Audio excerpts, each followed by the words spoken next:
おかえりなんて言葉はこの世界にないらしい。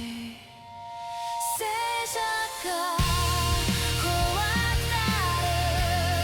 何も打たないこの手が空っぽで震えてる。戦わない夜の中。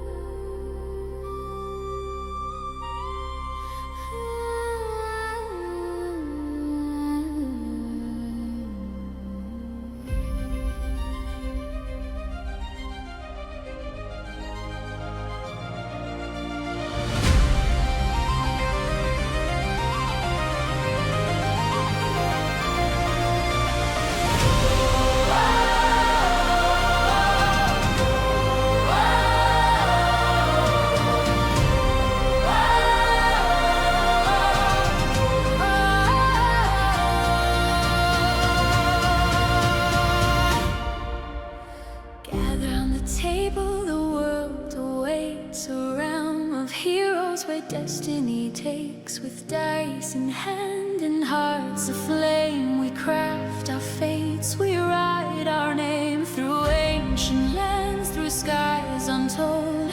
Every step our legend unfolds. The roll of fate is in our grasp. With every chance we rise or crash in the game of gods and men. We begin the quest again.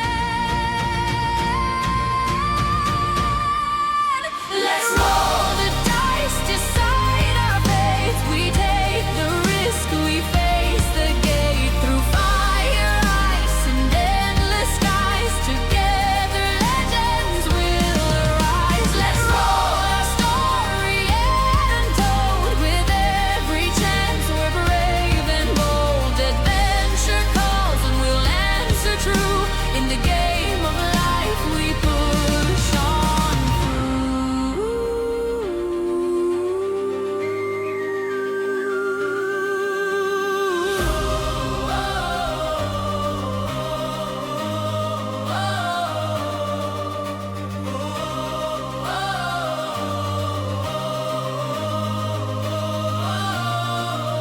A single roll, a hero's fall. Our rise to power, we heed the call.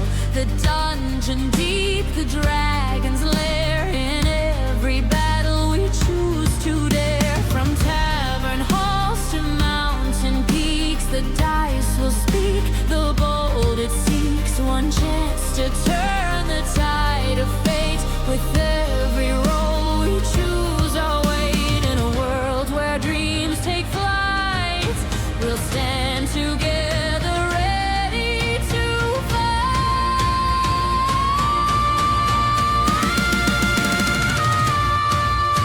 Let's roll the dice, decide our fate. We take the risk, we face the gate. Through fire, ice, and endless skies, together legends will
Is on. There we go.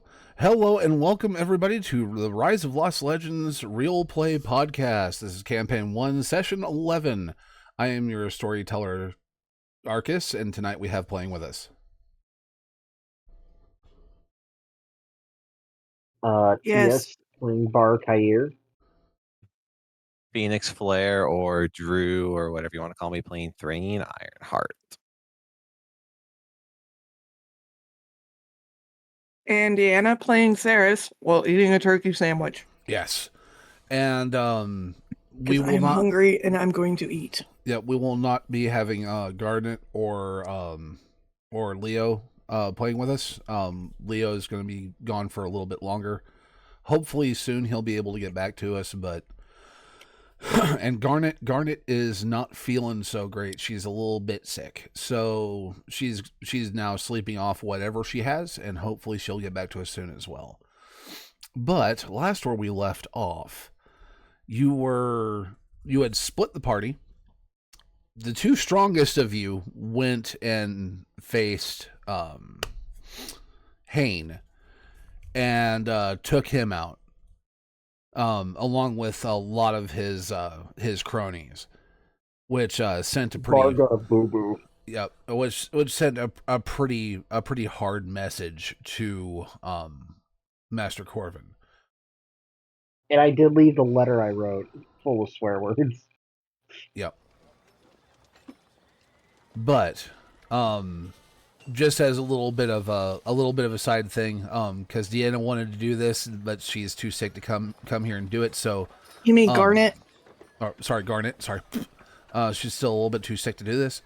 But she had a funny idea of it'd be like coming back in post combat.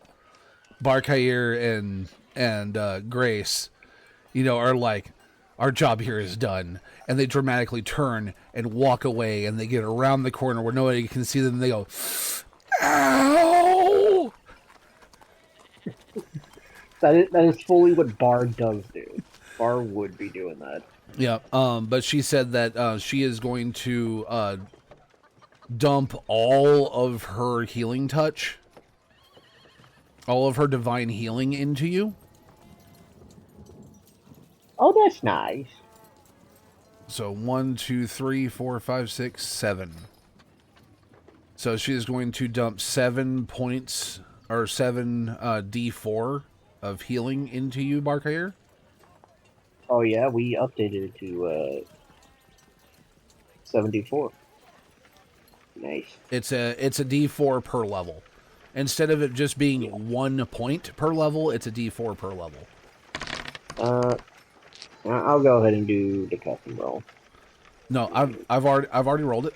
18 points of healing. Okay, I'm ready.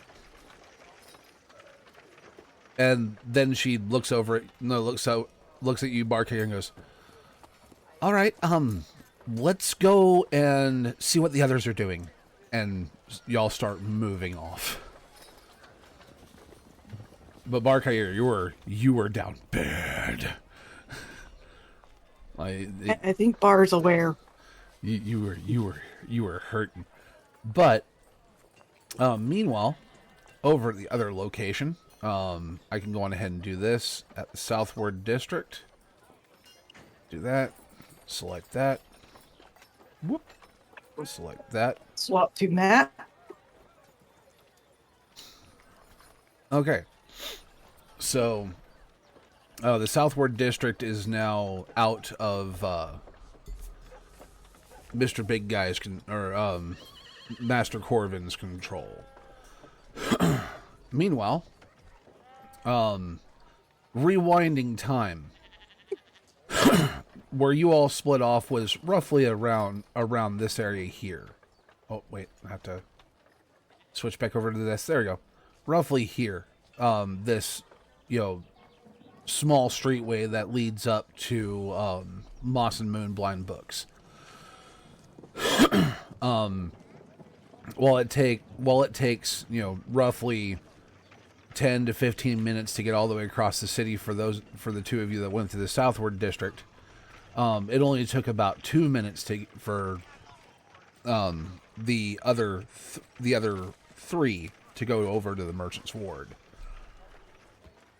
By the way, anybody watching, this is mainly going to be Theater of the Mind. So just, enjoy, listen. Yeah, we're hoping there won't be combat. Yeah. But if there is, then I will possibly have something set for it. Why is it not? There it goes. I was about to say, why is it not updating the map? But there we go. I got it to update the map. 20 minutes later, Bar shows up. Combat initiates. Hopefully not. Hopefully not. Yeah. Hopefully schmopefully. So, I have to roll through my notes real quick. Haha, roll through my notes. Get it? Funny storyteller. Funny joke? Funny joke. That's a Game Grumps reference. That was a Game Grumps reference to them doing Yoda jokes. Yes. Oh, anyway, so as you approach, as the 3 of you approach, you see the exterior of this building in the Merchant's Ward. Narrow and tall, but long, pressed between a money changer and a legal scribe. Its windows are clean, its brass plaque is polished, and the door painted in a deep red, so dark it almost looks black in the shade. Above the entrance, neat gold lettering reads, "The Red Ink House, Debt Arbitration, Contract Correction, and Property Settlement." Nothing about this screams criminal activity. Are you sure this is the right place? I mean, this is either the wrong location or possibly the greatest cover that they could do, and that's both unsettling to think about. Fido looks over at you and goes, "Well, if we remember, like, she said something about red ink, I think. Did she?" And he looks over at you, Saris. Yes, she said the Red Ink House. And the easiest cover for such a criminal is legitimate business. That's what's all unsettling. That Makes you wonder. totally makes sense, though. Not wrong. Not wrong. So, what's our game plan? Y'all, by the way, y'all are standing out. Oh, yeah, quick question. I need everybody to make stealth checks because y'all are deep in enemy territory. Yeah. That's right. Oh, hold on. I gotta switch over to my dice app. Would I have Bar Yes, make self Nice check here. as well? Pardon?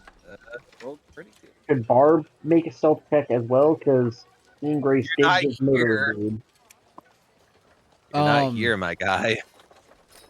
But we are headed that way. Yeah, I and can say there's that. more to do. I can say that since you liberated the area, stealth is not really needed. Okay.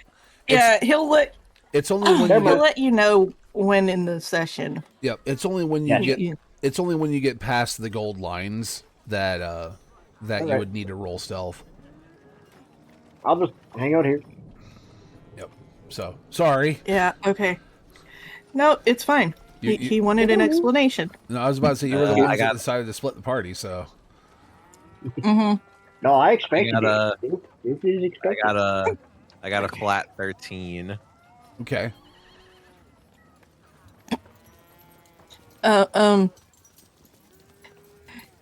I'm pretty sure Thrain and Fido are looking around and going, "Wait, didn't Saris come with us? Because I got a nat 20." Okay. Oh, boy. I'd say this. You sounded so disappointed. Yeah, I would say this, and I'm not disappointed, by the way.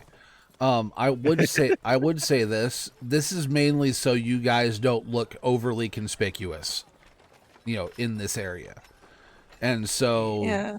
so it's What basically is a thing Fido's- of Saris, you This look. is a +1. Saris, you very, very neatly, straighten out your clothing before y'all headed into that area. You straightened out your clothing. You made sure that everything looked right. You have your Mercenaries Guild badge just popped up on the front, and you Yeah, look and I like you're- decided to roll for Fido Oh, 17. I rolled for Fido. He got a natural 20 as well. Oh, okay, that's even better. So for a 21. So Fido Fido reaches into his pocket and gives us look over the signet ring and kind of takes a deep breath and almost a cringe twinge to his face, like he doesn't want to do it, but he knows it would help. He slips the ring onto his finger. Oh boy.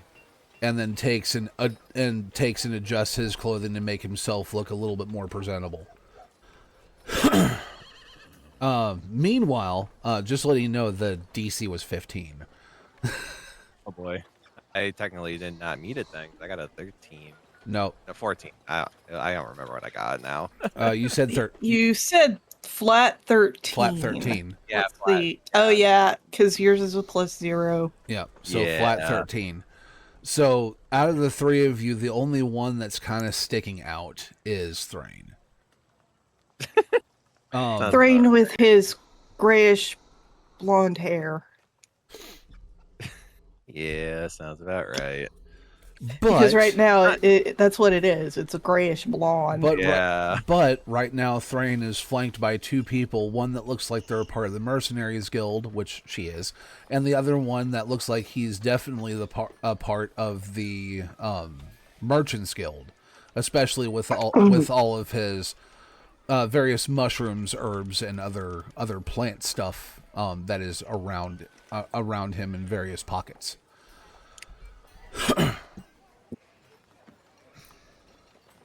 Fair enough. Fair enough. Oh yeah, and since we are live on Twitch, I just want to go on ahead and say thank you for the follow, Kelly's Harmony, for following. Welcome to the archive. So, I glanced over and saw, somebody joined the archive. Nice.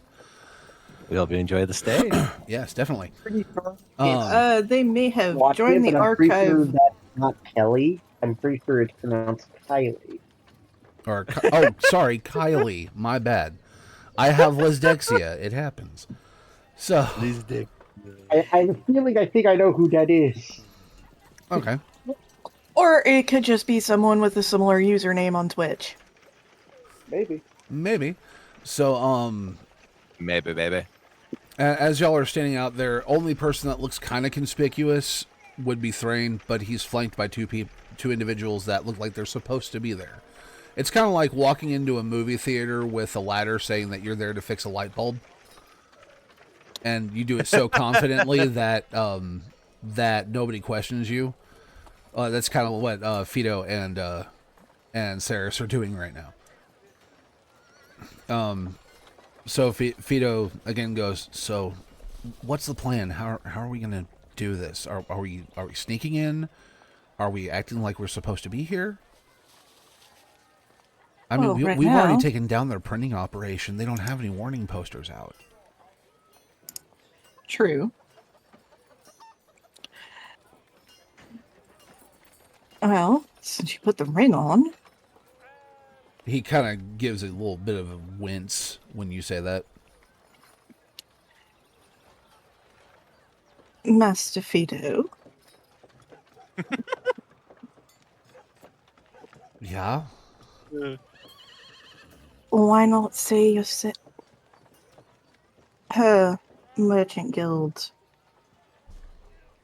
orders? You've been tasked with setting up a new apothecary here in Kalor, and you're looking for a property.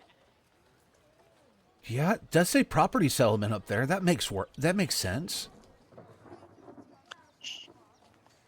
A nice property that's got space for a shop on the first floor, living area on the upper floor. That is how they describe their home. Yeah. Let's see.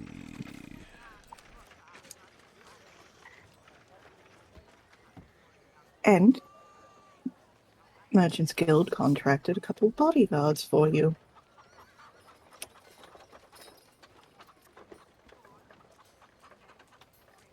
Well, I guess, yeah,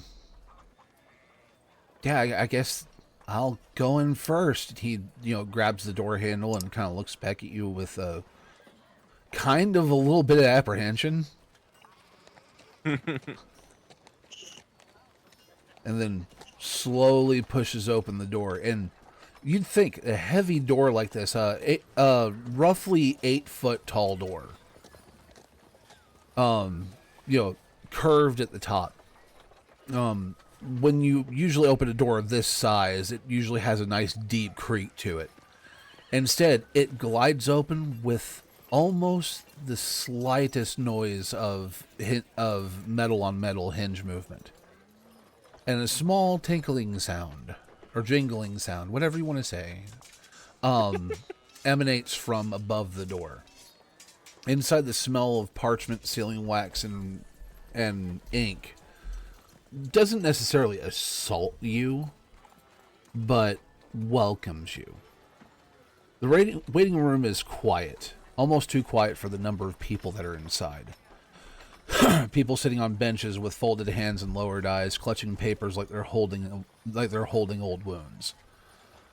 Clerks move behind a long counter, dipping quills into red glass ink pots beneath matching red lamps, while behind them is a hall of private offices. Every page that they work on is being stamped, copied, sanded, stacked, and filed with ritual precision. There don't seem to be chains here, no blood on the walls, just paper, and somehow that makes you feel uneasy.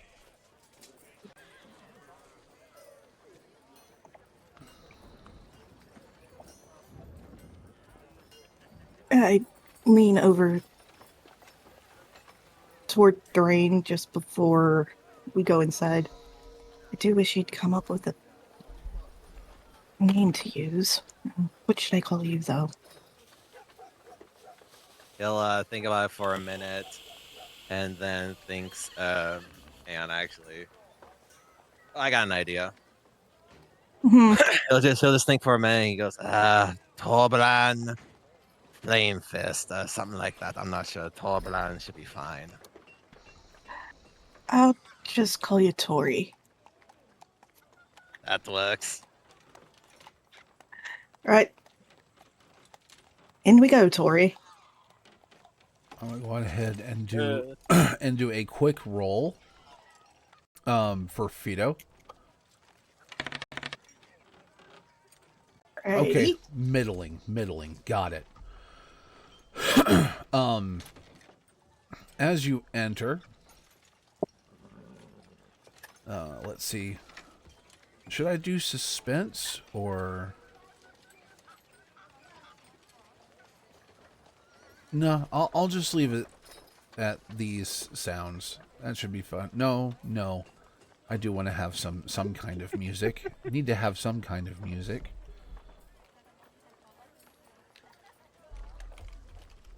Nope.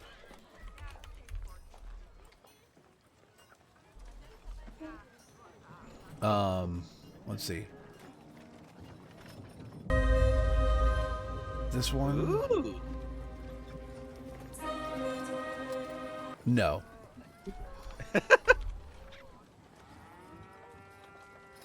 Remember, everyone, this is the perks about having these things live instead of pre-recorded. Yep.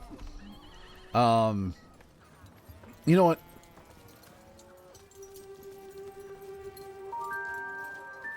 Ooh.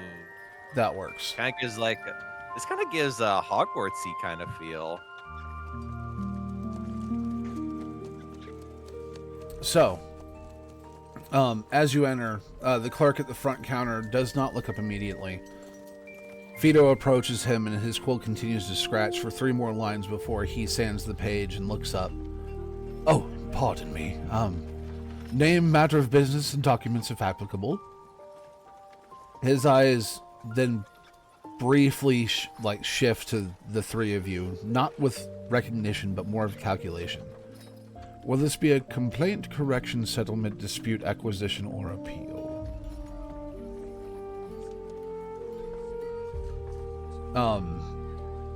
Fido looks at him and goes, my name is, Faldo, and, Faldo, Reltz, and I'm here I've been sent by the Merchants Guild to, set up an apothecary. These two are with me to, keep me safe. Providing security. Yes, yes.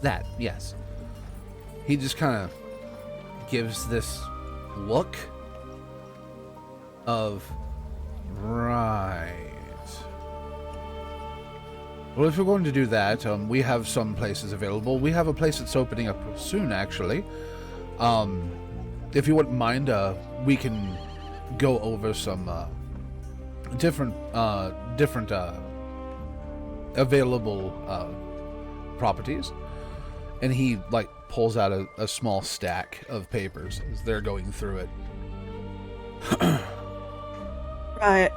There's somewhere where me and Tori can sit while keeping an eye on the boss. Don't want to be in your way. Thrain would just nod in agreement. Just staying quiet as a good guard should. Okay. More and more he's looking through stuff,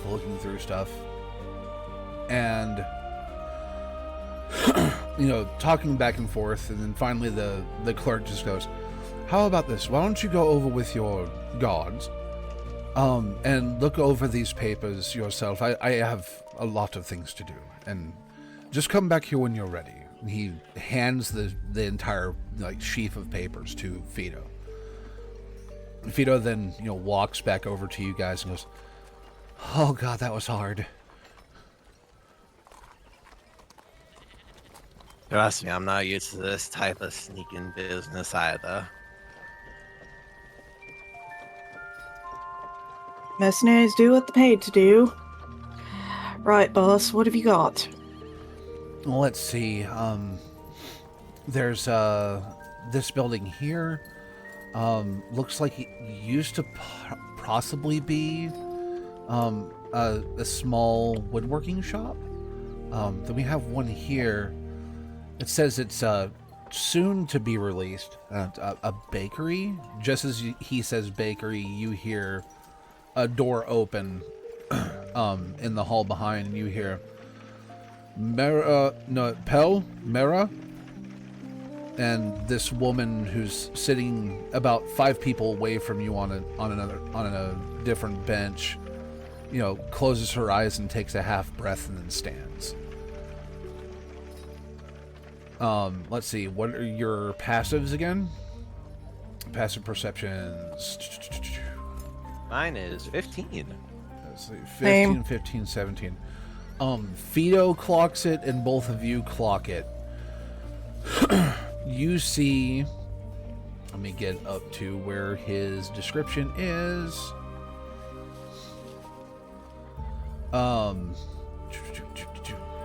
You see a neat man in a burgundy coat with silver trimmed spectacles,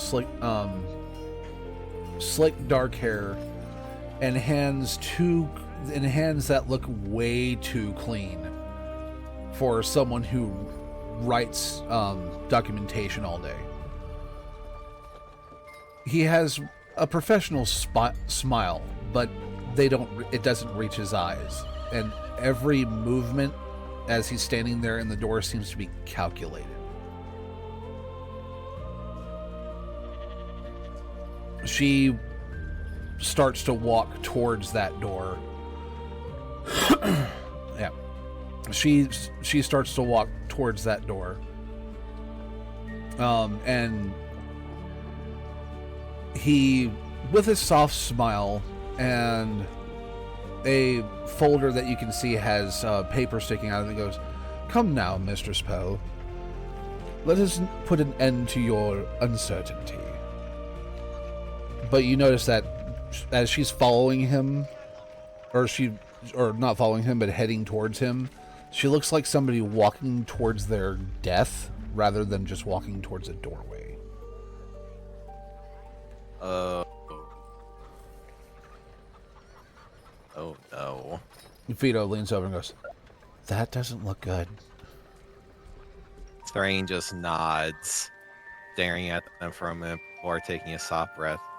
I really wish we could do something, but I don't know if it'll endanger the mission or not if we do. Right now, Tori, the mission is guarding our client and helping him decide on a property. You said this one was coming up? Yeah. Are there any others? Well, let's see. And there are two more. Let's see. This one, it seems to be a farm, just on the outside of town. And then this one, he moves it over and he goes, "This can't be right." What is it? Then he shows it to you, and it says,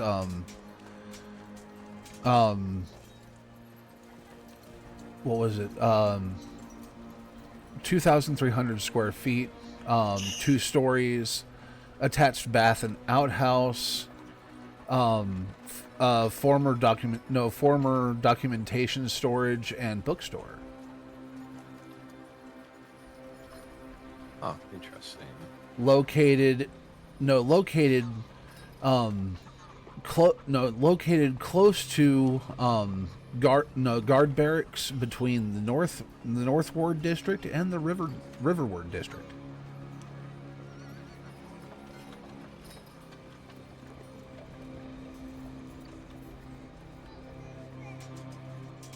I look around And on the underneath it says acquisition pending.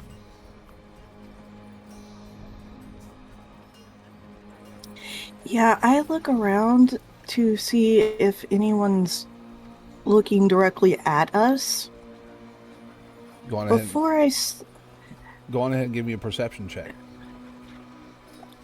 Okay. You're looking around. So, go on ahead and give me a perception check. Yeah.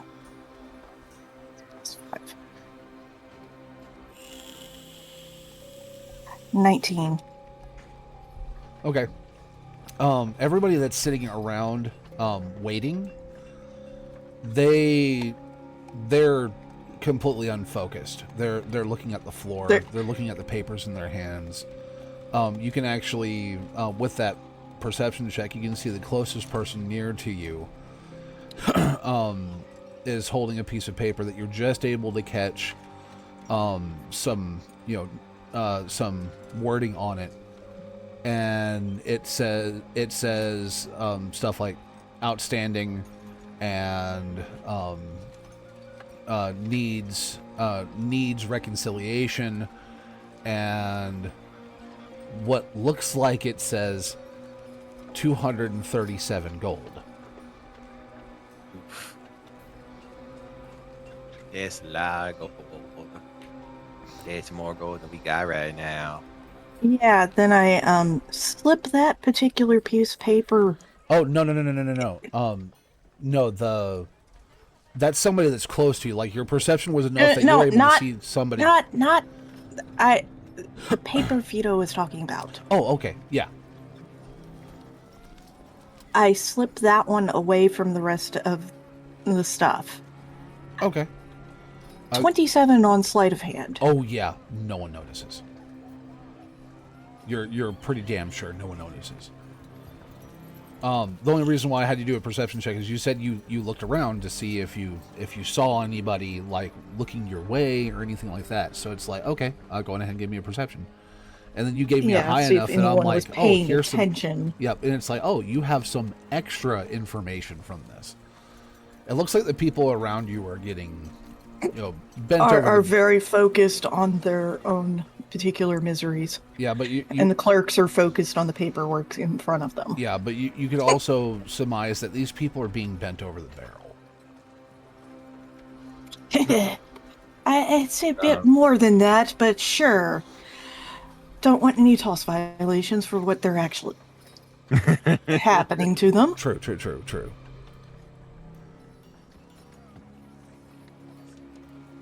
All right. Well, unless you're planning on growing stuff, boss, I don't think the farm's really a suitable choice. What else they got in the way of shops that are available? Well, let's see. This one says it's a bakery. Another one, it says it's the farm. And this one says it's a woodworker's shop. And then where'd the last one go? You must have dropped it. Oh, he starts looking under his chair, under the bench. Right. I'd say probably the bakery or the woodworker's shop is the two choices. Why don't we go back up to the clerk? Sure, yeah. By the by, his deception right now is a 10. That's why he gave a horrible cover name, and he's acting so weird. But because he rolled so well, they just think he's a nervous merchant. I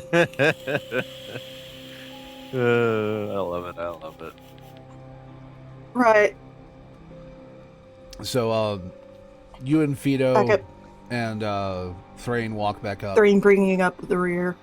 And Fido goes, I think I've made a decision. The guy snaps his head up and goes, oh, yes. Which one do you think would fit you the best? I'm thinking the bakery. The one that used to be a bakery, this one? Oh, yes. Prime location. Good real estate. Do you have your guild paperwork with you? Boss left it at the end. Yeah, right. I left it at the end. Yeah. I could go on ahead and, sign paperwork real quick, and then I can go grab that, if that would work for you. He's got a seal. Yeah, I've got a seal right here, and he, shows the ring. The clerk goes, Clerk is going to make a check. Perception or insight? It's an insight. Mm-hmm. Oh boy. I have a bad feeling about this. Okay, alright. Okay. His deception of 10, right? Yes. The clerk's perception floor is what? Oh boy. Show roll. Or insight. Oh, good thing insight. Oh no, insight has a floor. Look what he rolled. Oh dear God. He rolled a 2 plus 2. That makes Lord. 4. Oh Lord. He Oh, so he goes. Well, I guess we can explain it to the guild later. Come with me, and he takes the papers that he was working on, dusts them real quick, and then puts them into a drawer and locks it, and then opens up a section of the counter that's meant to swing upward and invites the three of you back in. So now you've made your way back towards into that hallway.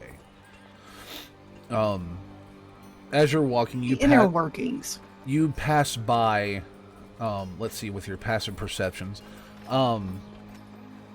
you pass by, where is it located?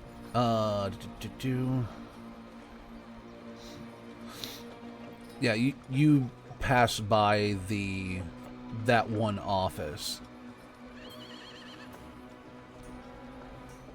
Where is she? There you go. You pass by the office, and you hear her saying, but you hear faintly in there her saying,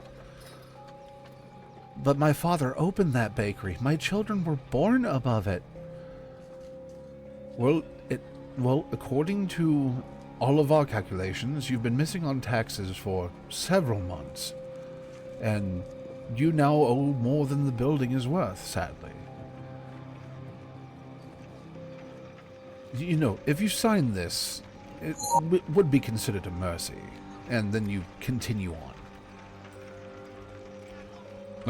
past a couple more offices, then past a door that is labeled records room. And then one more door down on the opposite side of the hall, the clerk, puts in a key and unlocks the door, opens the door, and goes, if you could all take a seat as I go and get the relevant paperwork. Right. I guess you're going to bring a lamp and some sealing wax? Oh, Or is there some in the room? that's already in the room. The room is actually rather well furnished. One high back chair, two simple chairs. One simple chair. But as he's going out, he says that he'll bring another one. And you have a simple, small, square room. In front of the high back chairs, in between the high back chairs that are rather plush and comfortable, is a desk that is mainly used for signing various things. Next to it is close to the center of the table is a candle. Above your heads is an already burning lamp that is illuminating the room, and the walls are lined with what look like legal books, and other such materials that are in cubbies and on shelves on the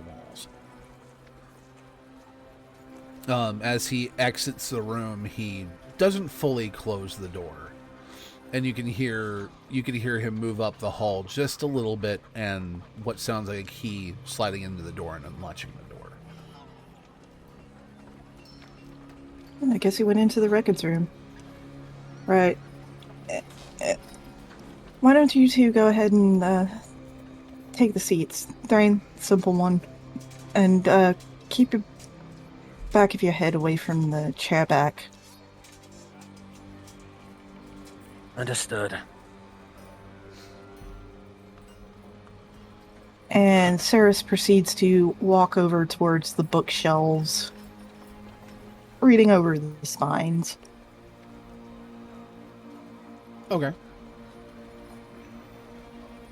Let's see. So that's okay. So you're looking over various things.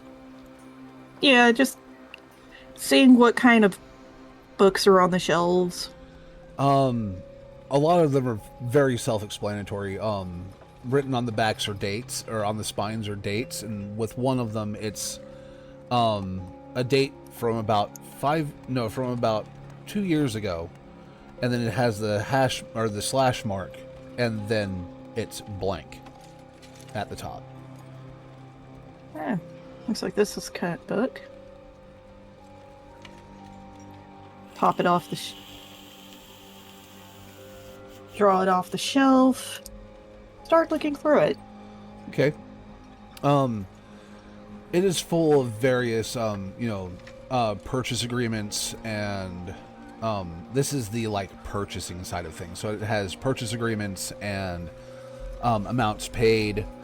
Some of it is amounts paid and amounts still due, and everything seems to be mathematically in order.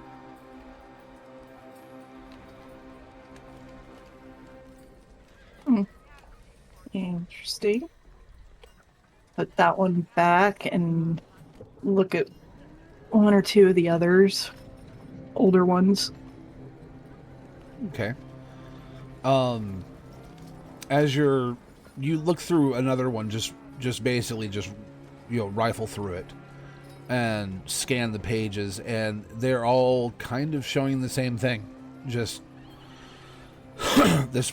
this property was sold to whom, which people are renting properties, so on and so forth. Nothing really seems to scream at you or jump out of the page. And then you hear the door across the hall open and close.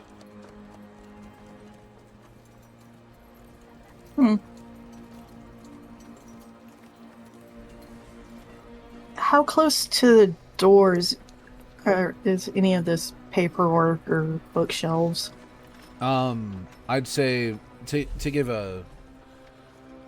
to give an on-screen representation, let's see, and I want the brush, to do draw.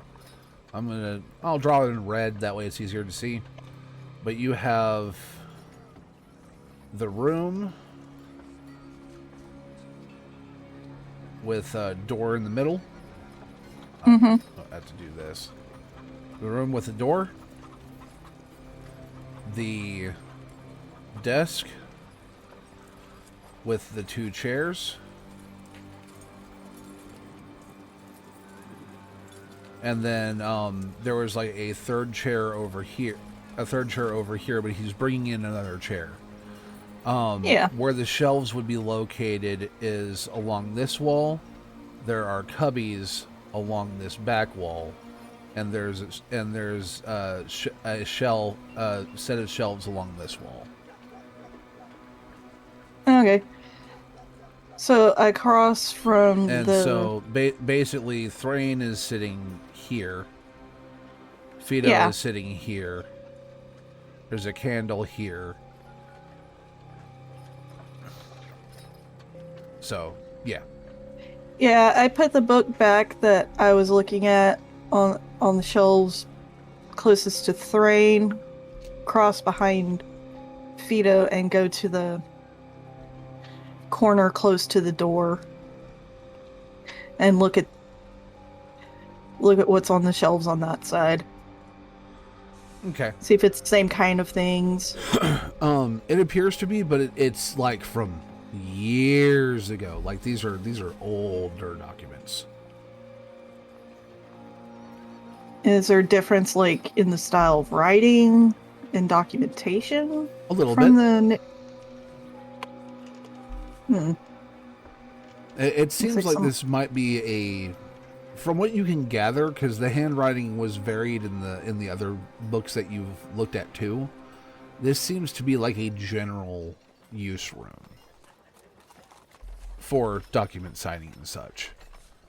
Yeah. One of the many they have in this area.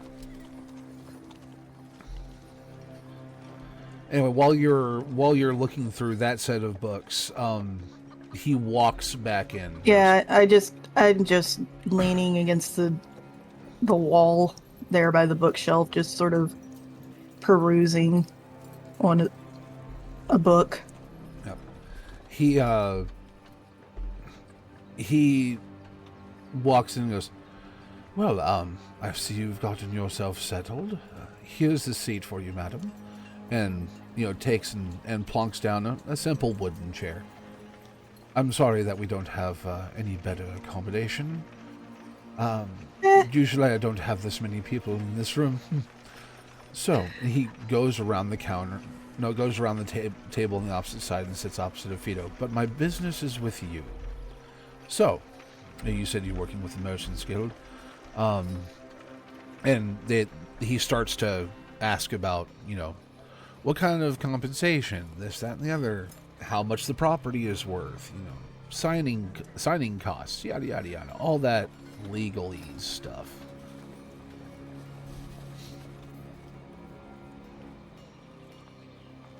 Yeah, sounds like a standard contract, boss. Yeah, completely within the authorization limits the guild gave you. Right, yeah, authorization limits, yes. He's still operating off of that 10. He's clinging to it like a man to a raft in the middle of an ocean. More like a lifesaver. And it's slowly melting. Yeah, not the lifesaver, the donut of safety. No, the lifesaver, the candy. So, yeah. What are you and Thrain doing? Because he seems to be kind of distracted. I go from where I was leaning against the wall. Did he close the door? Yes. Okay. I just sort of pluck up the chair, set it next to the desk on Fido's left.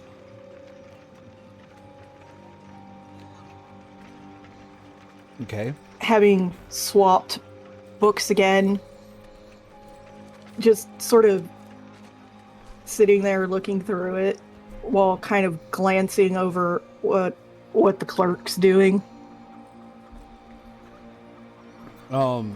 The clerk is mainly just doing the normal sign here, here, here, and here, initial here, da da da da da.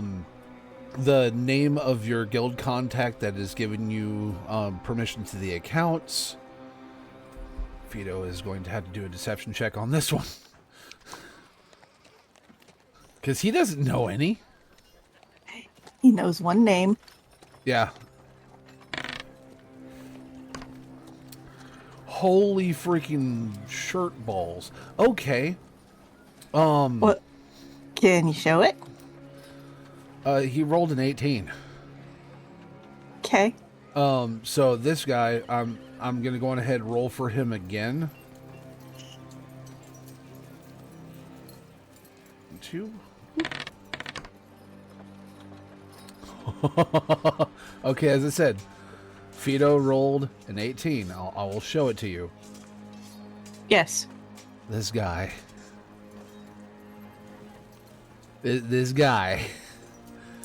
Dumber than a sack of Sucks. bricks. That's a 3 plus 2. That's 5. Yeah, his insight it is non-existent. He's paid to do a job, and that is all he's going to do. Yep. So he goes, Master Resh had allowed this? Well, I didn't know that he was working in the finances. Right, well, since you're with a known client, and you kind of see Fido stiffen. We can go on ahead and get this expedited. I think this is marvelous. Resh was the one that hired us for the kid.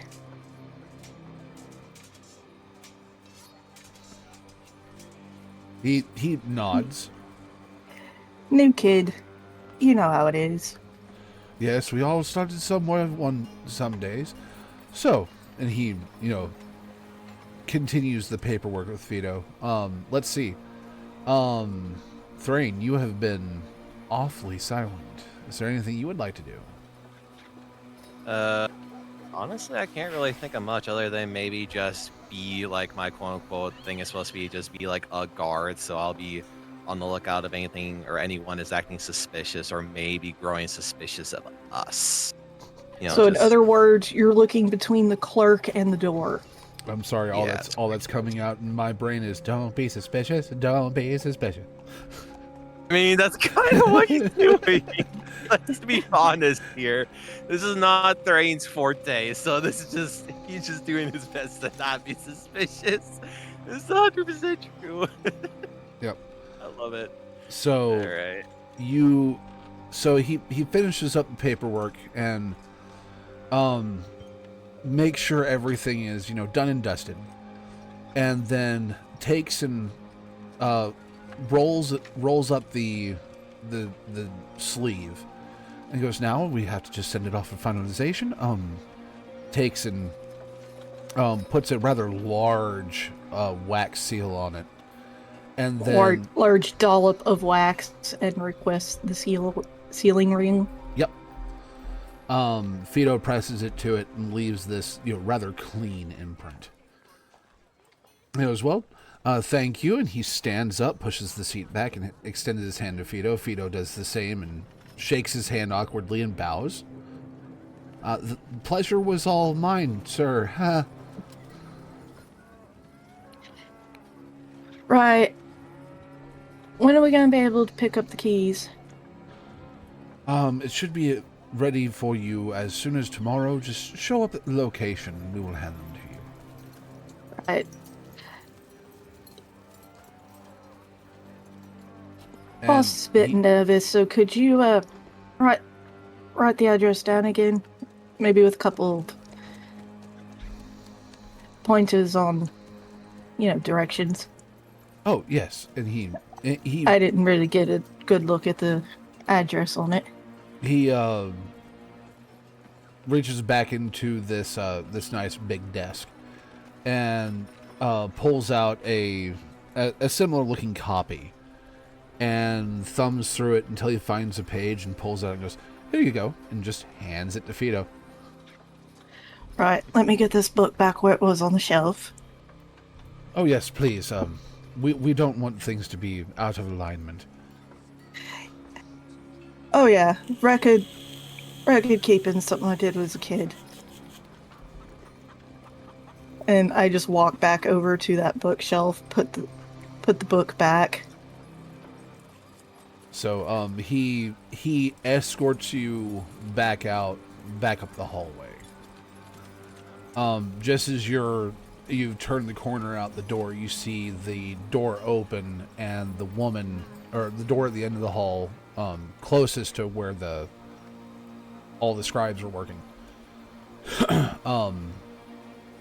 or all the clerks are working. You see that woman that you saw earlier walking out, appears to be in tears. Here now, love. Take this kerchief. Oh no, she's a good distance away from you at the moment. Okay, I deliberately kind of slow down while they go out. As soon as she gets close to me, I say that to her. Okay, it would be you speeding up. You guys are... Okay, speeding up. Yeah. Whichever. Hold on, doing this again. It'd basically be clerk's desk, door, and then you guys are down this long hallway. And there's like door here, door here, door here, and similar on the opposite side. You guys have just walked out of this door, and she has just walked out of she's just walked out of this door. So you guys are a fair distance behind her. Yeah, I speed up and gently hand her a kerchief. Okay. Now, what's happened? Oh, let me get these all erased. Yeah.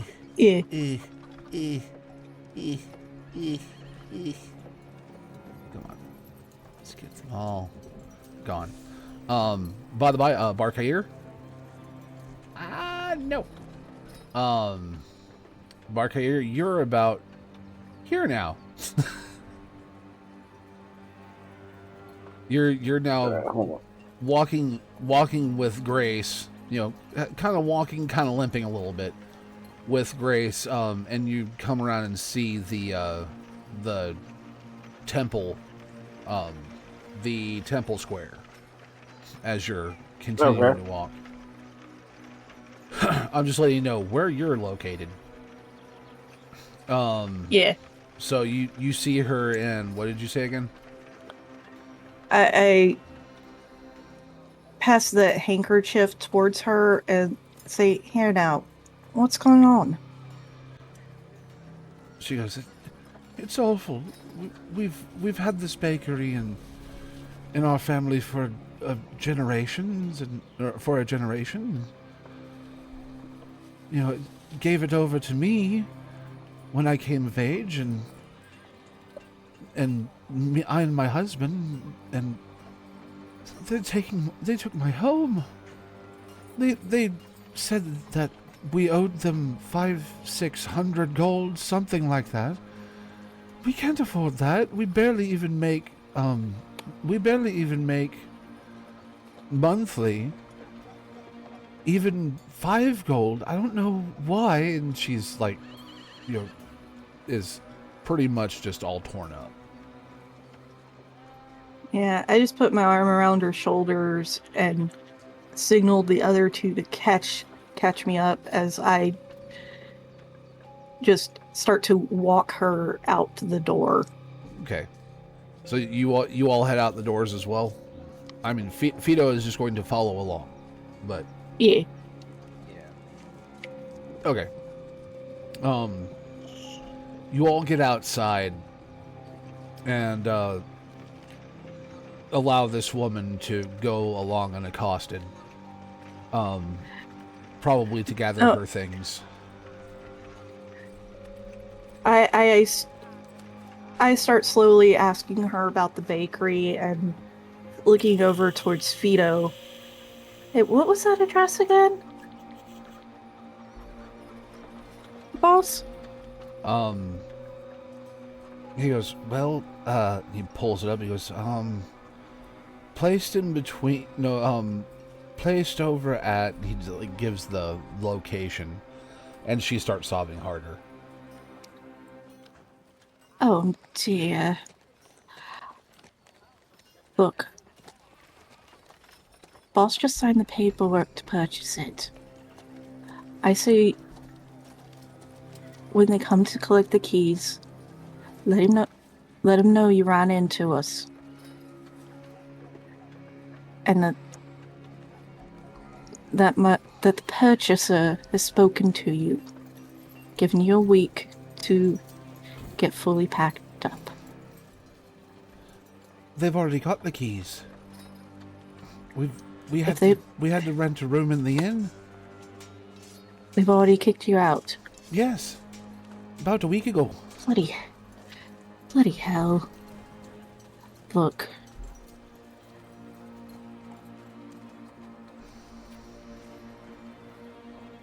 We'll see what we can do to get you back inside. To make sure that you've got, like, absolutely everything of your things. Even the things your father hid. You and your family may have hidden. Come by the bakery tomorrow afternoon. Fido looks at you and her and goes, I don't think this is right. It's not right, but it's what we can do right now. I know, but why don't we just say, that they hand us the keys and we unlock it and just let her in? That's why I said tomorrow afternoon. Okay. And she, You and your whole family, alright? She, nods her head, but she's sobbing too much to really speak. Alright, keep the kerchief with you, dear. And she, And when you've collected yourself, get back to your family, alright? she nods and kind of toddles off. Alright. Let's move away.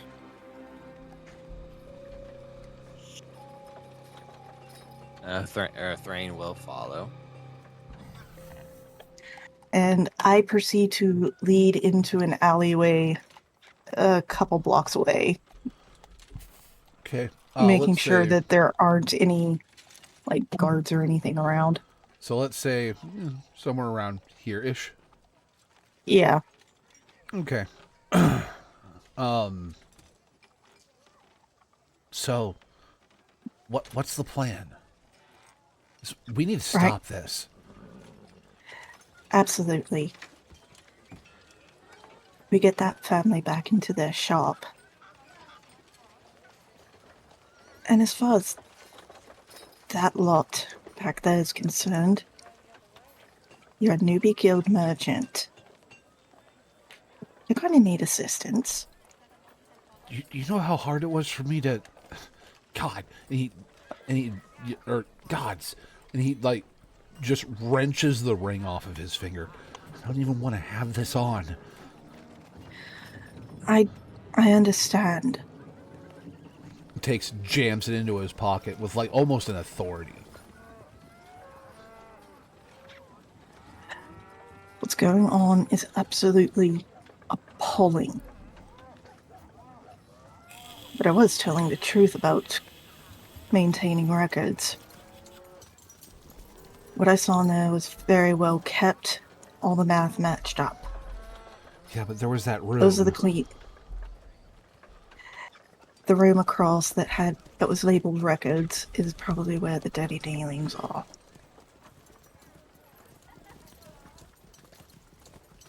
Meanwhile... I was about to say, real quick. Meanwhile, over at the temple complex, is there anything you would like to do, Barkair? Because you've been patiently waiting. Let's see. You know, I've been meaning to check out this temple area. So is there like a list or like a sign signifying like what deities are worshipped here? Not a list or a sign, but when you walk inside and look around, you see something rather peculiar. You do not see, your usual, array of, Jotun deities. Instead, you see, 6 statues. Hold on, gotta. Oh no. Okay. I was about to say, oh no. Let's see. I'm looking something up. I now have to open up a new thing. I'm so sorry. All good. I'm just chilling.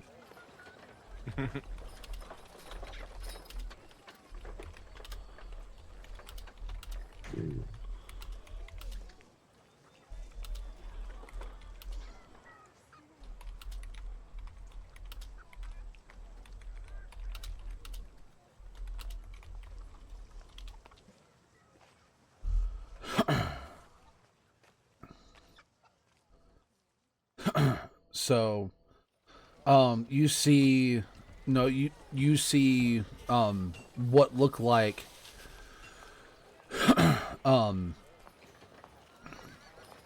different fae in statue format. One of them wearing a radiant crown. Another one that seems to have her hand outstretched like a mother reaching for her child. One of them, holding what looks like a crescent moon. Another one with her hands over her chest, holding what looks like a golden heart. One that is a female-looking fae that has a lyre in her hands and seems to be singing. Let's see, that is 1, 2, 3, 4, 5. One that seems to be holding a loom wheel, like a turning wheel. Spinning well. Yes, a spinning wheel. And another one that seems to be wearing a crown of stars.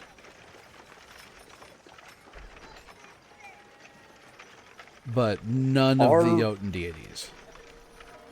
Bard looks very confused. What isn't confused though? Pretty sure Grace is looking around in confusion as well.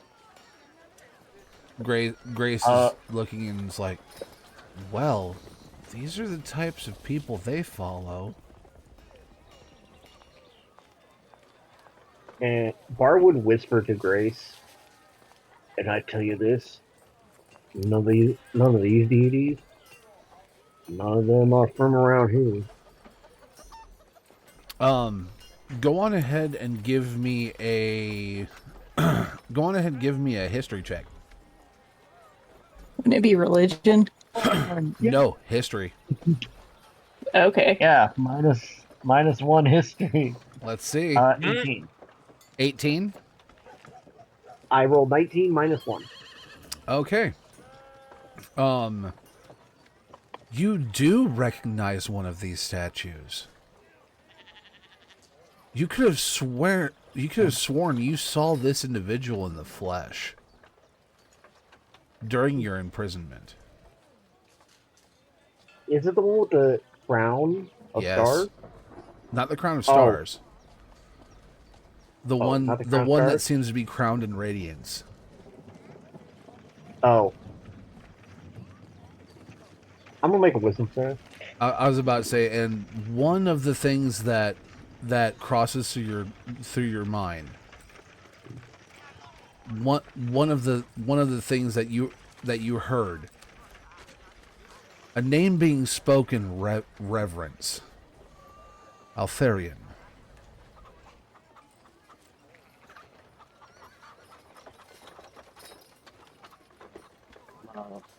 Type that in my little thing here. How you spell that? Aelthirion.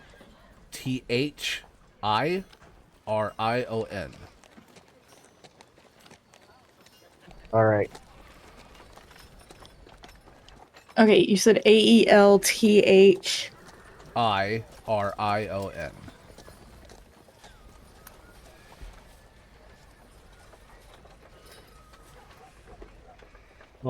Okay. I posted that to the Twitch chat.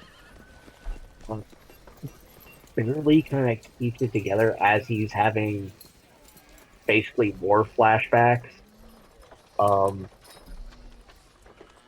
He will just kind of grab Grace's hand and says, "We need to leave this building." Yep. And by the by, he never gave an order. He never held a whip. He never gave an order. But he would come in. No, but what you remember of him is he would come in and it almost looked like he glowed wherever he went. But he would come in and look through the bars at you with almost a pitying expression. And then walk away. I tried spitting at him so many times, but I always missed. Yeah, and the moments when your mouth wasn't full of blood. Yeah. Yeah, that's it. Oh, the moment when his mouth was full of blood was when he was spitting at him. Like, me and Grace leave the Temple District and Head towards the lower market. yeah, we try and meet back up with the party. Yep. So I'd say it'd be a few more minutes before you make it over there. So back to the party that's hunkered down in an alley. Sorry for cutting you off, Dana. It's just like Yeah, no, it's fine. I need to give Barkair a little bit of time. Yeah. He's a part of this too. Three? Did we tell them where to meet us? No. Oh, wait. You said sorry. No, I don't think we did. Well, considering where they are versus where we are, we should probably head towards the lower market. Might be able to cut them off before they get in here. Either that, or we can meet where we said we would meet, which is we would all meet back, at that break-off spot, just outside of the main street, over to the Moss and Moonbine. Blah. Peter, how high are your hopes that they actually remember that? Well, Grace, I think, would remember it. Bar, on the other hand, looks over at Thrain. Bar rolled a 0. I did another history check. 1 minus 1. He did not remember the meetup spot. At all. I barely remember the layout of this thing. Roll with advantage, motherfucker.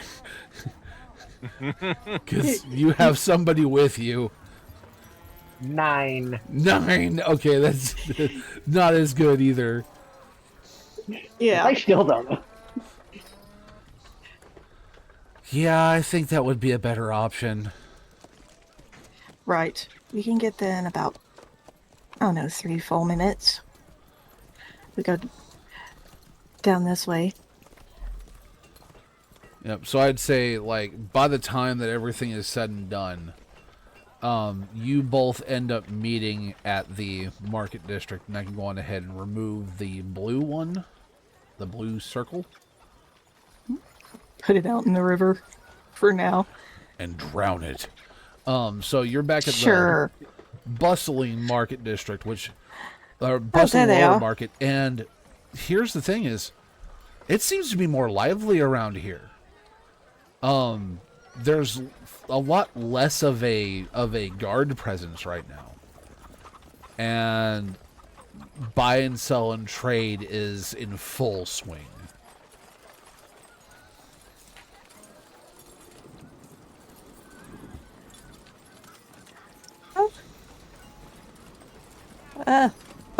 You and Grace look like you were mostly successful with your task.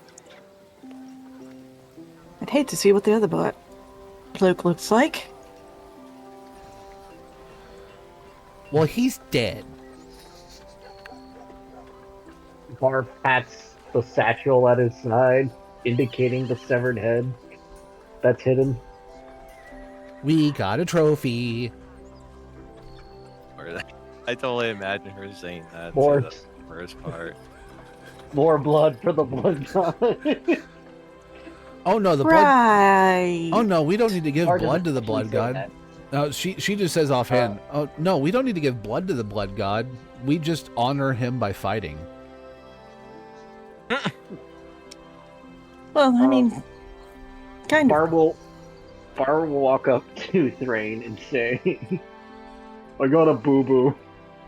Oh yeah, he's hurt. I'm kind of hurt, but I'm okay-ish. Bar lifts his shirt and shows where he got fucking stabbed multiple times. Oh yeah, Barkair is just absolutely ass wrecked right now. All right. Really? I'll cast a 4th level. What's this called? Divine Restoration on him. So that'll be 4d8 plus 5. So give me 1 second. Where's it? Fido reaches over and, if I remember correctly, he does have. Yep. He's gonna cast Healing Touch at 3rd level on Grace. That's 19 points.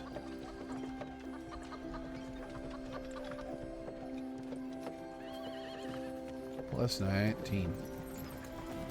That almost brings her to full. Yeah, it's close enough. She's got a tiny little scratch on the back of her I hand healed left. you for 21 total. Thank you. It's not much, needed man, that. dog. You see all the How much- wound. You see all the wounds on his body knit themselves together.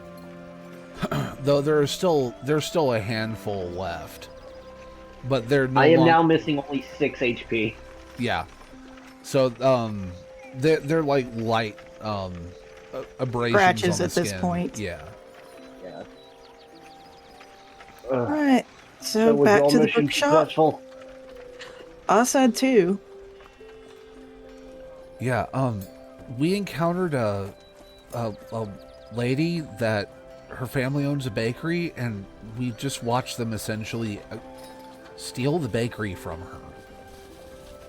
And sell it to you. Yeah, he holds up the documentation. So you can just gift it back over to her. Job done, right? That's kind of Well, what we're gonna do. Parts Also, the of the job. fuckers who did this, are they dead or no? No, Of no. course not. But I think Right. this needs to We be. gotta go back and fix it. Well, Not right now. We need to go to the bookshop. but Yeah, you're right. I need a nap. I honestly think Yeah. that it might be better to hit this place at night. Yes. I flexed so hard to reduce damage. I'm all out of flexes. Right, so you definitely need a nap and a bit of lunch. Perhaps in that order. Speaking of lunch, it is now around noon. So, a high time for victuals. Yeah. I'm gonna find the largest cinnamon roll possible. Actually, As soon as he says that, Sarah starts looking around. everybody other than Grace, oddly enough, this heavenly smell just wafts over and tickles your nostrils, Barkayer. Bar will Looney Tunes start floating and following it? Starts drifting in that direction. Yes. Yep. It's almost something that brings you back to your childhood. Oh boy. When you reach the end of it, you see a woman standing at a stall with a setup stall with a very large pot, bubbling liquid inside of it. Kind of a nice brown color to the liquid, and seems to have the consistency of gravy. Rich meat gravy. Oh yes. All right. And she looks at you and goes, That's "Fancy what a I'm pot of stew?" Yes, I do. That's How only- much for the biggest bowl you got? Oh, for I'm surprised you're not asking to buy the entire pot. for Wait, the. that's an option? She goes, "Well, sadly, I don't have enough ingredients to make another one, but," and she pulls out for those of us that are in the real world, she pulls up something the size of a salad mixing bowl, and she goes, "This is the largest one I've got." I'll take it. All right, that'll be 4 copper. I go ahead and pay her the 4 copper. All right, she serves you up this big, like, heaping bowl of stew. It's nice, it's thick, it has carrots, potatoes, rabbit, venison, and other various, like, onions, leeks, just all sorts of good stuff. Man, that's making me hungry. You just ate, dude. I don't care. Stew is good. But it's a rather thick, hearty stew, and it makes you feel warm and fuzzy inside. Nothing makes Bar feel more warm and fuzzy than beheading a man and then eating stew after. I'm surprised Bar Carrier's not looking for a loaf of bread to go with it. To sop up all yes, the he lovely meat gravy. Yep, and I'm going Yes, to. he is looking for a loaf of bread. Oh no, it comes with bread, not a loaf, but it comes with bread. Alright, how much extra for a full loaf? Just another copper. Okay, we'll do that. I'm going to subtract Oh, I just spent 5. Not 1, Alright. add 10, and then subtract 4. Wait, subtract 8 because I accidentally gave her 4. Grace walks over from another stall, and she's like, she pulls a piece off and is chewing on it. She's like, "I haven't had this in a while." Alright. I am going to step away from my computer for just a minute. Computer, what I'll are be those? right- Yeah. I'll be right back. But the what she's eating, it looks kind of. I know this sounds weird, but it has like a brown sheen to the skin of it, but the meat as she's eating it off of the skewer looks gray. Bar just shrugs and just keeps and will sit down at like just a bench or whatever and Oh start no, eating there's stew. it. Think of this as kind of like a food court. There's several tables set around with benches. Okay, yeah, Bar will sit at a table Under with some the party under some and just nice start trees. devouring. Yeah, Bar will just devour the stew and the bread. Yeah, I would say that where it is actually located, like if you really want to get like down and technical, is actually more or less over here. Yeah, that's fine. So you're sitting underneath some No worries. trees, enjoying enjoying the. Bar is slightly ambience. upset that it's closer to the temple, but he's got stew. That's fine. Yeah. But it's, nice ambience, good food. Thrain, what about you? He'll just be enjoying his food as well, munching away, probably drinking more of that dwarven alcohol that he had before, just because it's nice to him, honestly, and it will just remind him a little bit of home. Okay. What food are you planning on getting? Because this place has essentially stall food. Yeah, he'll probably just have a smaller portion of what Market Ear ordered. You know, Okay. a reasonably sized portion. Yeah, reasonably sized portion is 1 copper. Basically, what he got was a family of 4 version. I weigh as much as 4 people, so it makes sense. Yeah, according to Kraft Macaroni and Cheese, I'm a family of 5. So, you are what you eat. So, but yeah, it's only 1 copper. Sounds good. Yeah, he'll. It's essentially 1 copper per serving. Each serving is like 2 good-sized ladlefuls. And it is rather good. Yeah, that's good. See, I love, real quick, I know this is kind of like inside baseball. I love how we made it to where, with our monetary system, it's just on a base 10 system. So it's 10 copper per silver, 10 silver per gold. Yeah, Yep. makes everything Stupid simple. easier. Because, yeah. So as Bar is like sitting with everyone eating, Bar will bring up to Thrain and the rest of the party. I think the city is more messed up than we thought.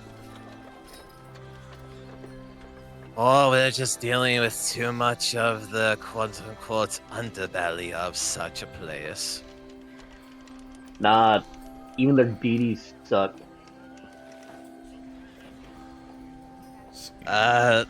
Care to explain? Bar will point at the temple, just across the way. Me and Grace took a peek inside. None of the Jotun are in there. Not even any of the dragon gods. It's just Fae. And one of them I know is a kind of a cruel bastard. Just say that. I'm assuming Thrain would probably immediately know when he says that. Thrain is the only one Bar has told like his actual backstory of what he is. Yeah. Thrain, you would understand it. Yeah. But also, go on ahead and give me, now for you it'd be a religion check. Surprisingly, now that's one of them. I think I have a decent set. Bar will go ahead Well, to plus name 8. drop.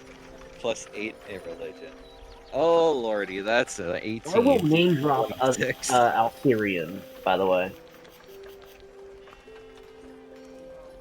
So what did you roll, Thrain? If that helps. 826, 18 plus 8. Frick. Okay, yeah. Jesus. So yeah, you know, Thrain, that for the last close to 1,000 years, that there are crowned archfey that are being worshipped as gods in Altrua. Those individuals being Altharian, the First Radiance, Merilith, the Emerald Mother,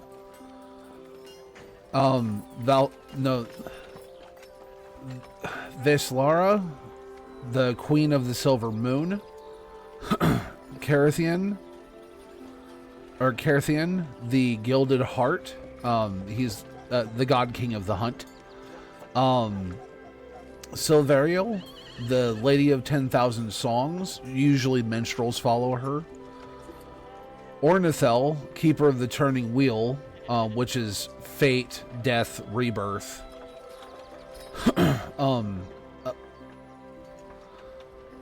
Alarstra, the Star-Crowned Seer, Destiny Navigation, Distant Knowledge. Thornavar, the Briar King, Vengeance, Guardianship, and Hardship. Illyrian, the Laughing Flame, the Lord of Inspiration, Invention, and Revelry. And Namira, the lady beneath the waters, the queen of rivers, lakes, memory, sorrow, and hidden paths.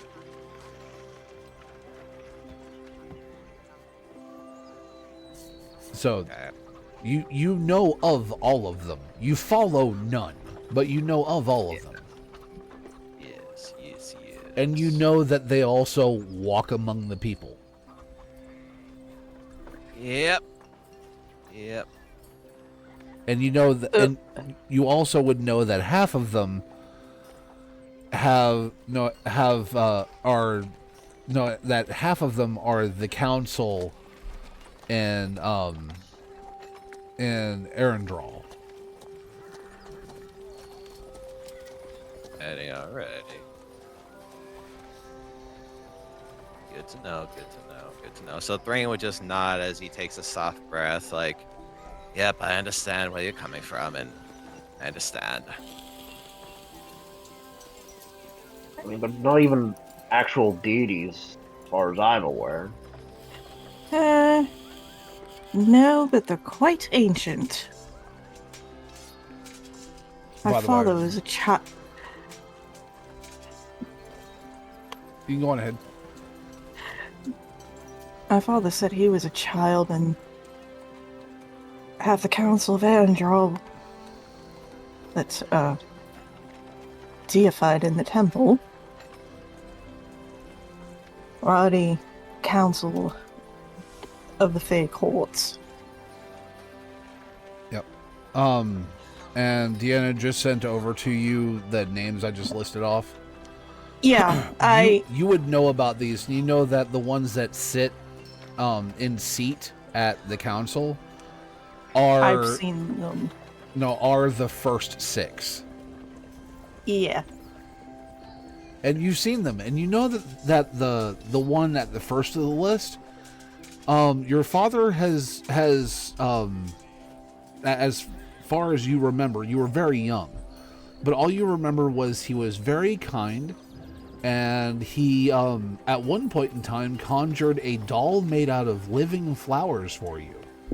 I mean, they wilted and died after several years, but it was something that you kept with you all the time. He was a very, very nice man, as far as you were aware. When I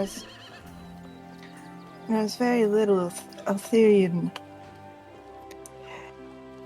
made me something, I suppose, akin to a living doll of plants. He told me to water it every day, and I did for years, but it still ended up dying.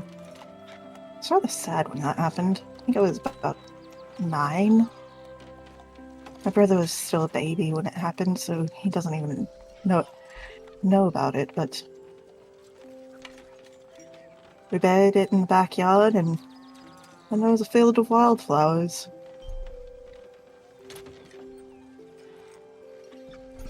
He was very kind to me when I was a small child. Bar, do you have anything to say about this? Bar, because she just basically said, "Oh yeah, Altherian is a really nice guy." I said he was kind to me. Yeah. Bar gets a very sour look on his face, and for the first time ever, he does not finish the stew.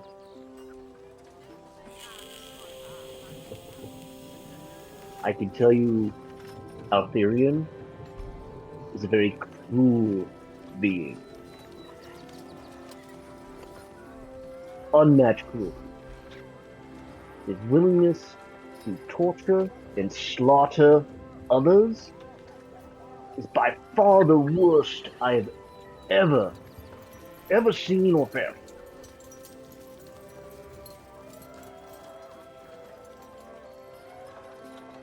Bar then realizes what he's saying and just kind of looks away. A small kindness to me does not negate the horror you saw and experienced.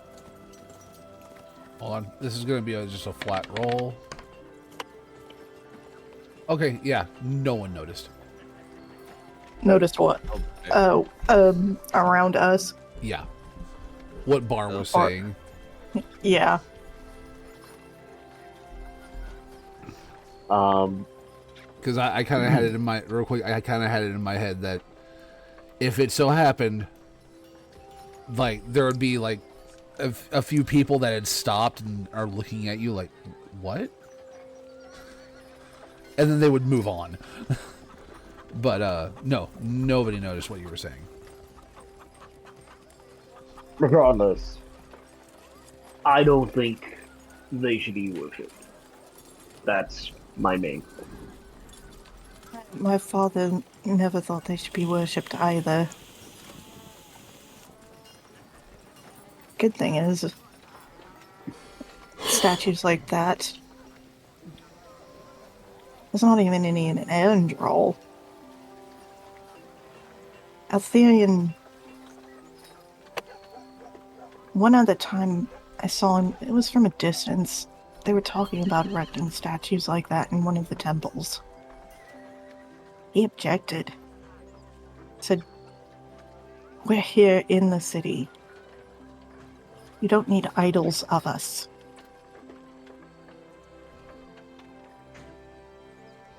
Even if you rejected the statues, there is, look, they were trying to figure out something.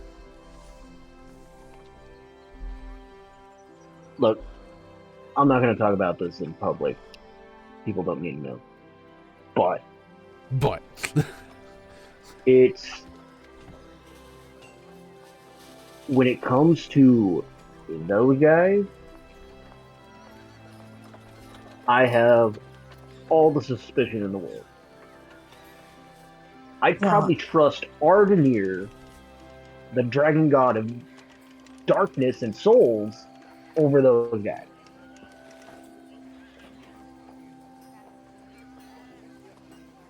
That's very lacking in trust. Although, to be And fair, understandable. Ardenir granted souls to the first mortal Jotuns. Slight bias, admittedly. What he did was completely wrong in the giant dragon wars, but besides the point.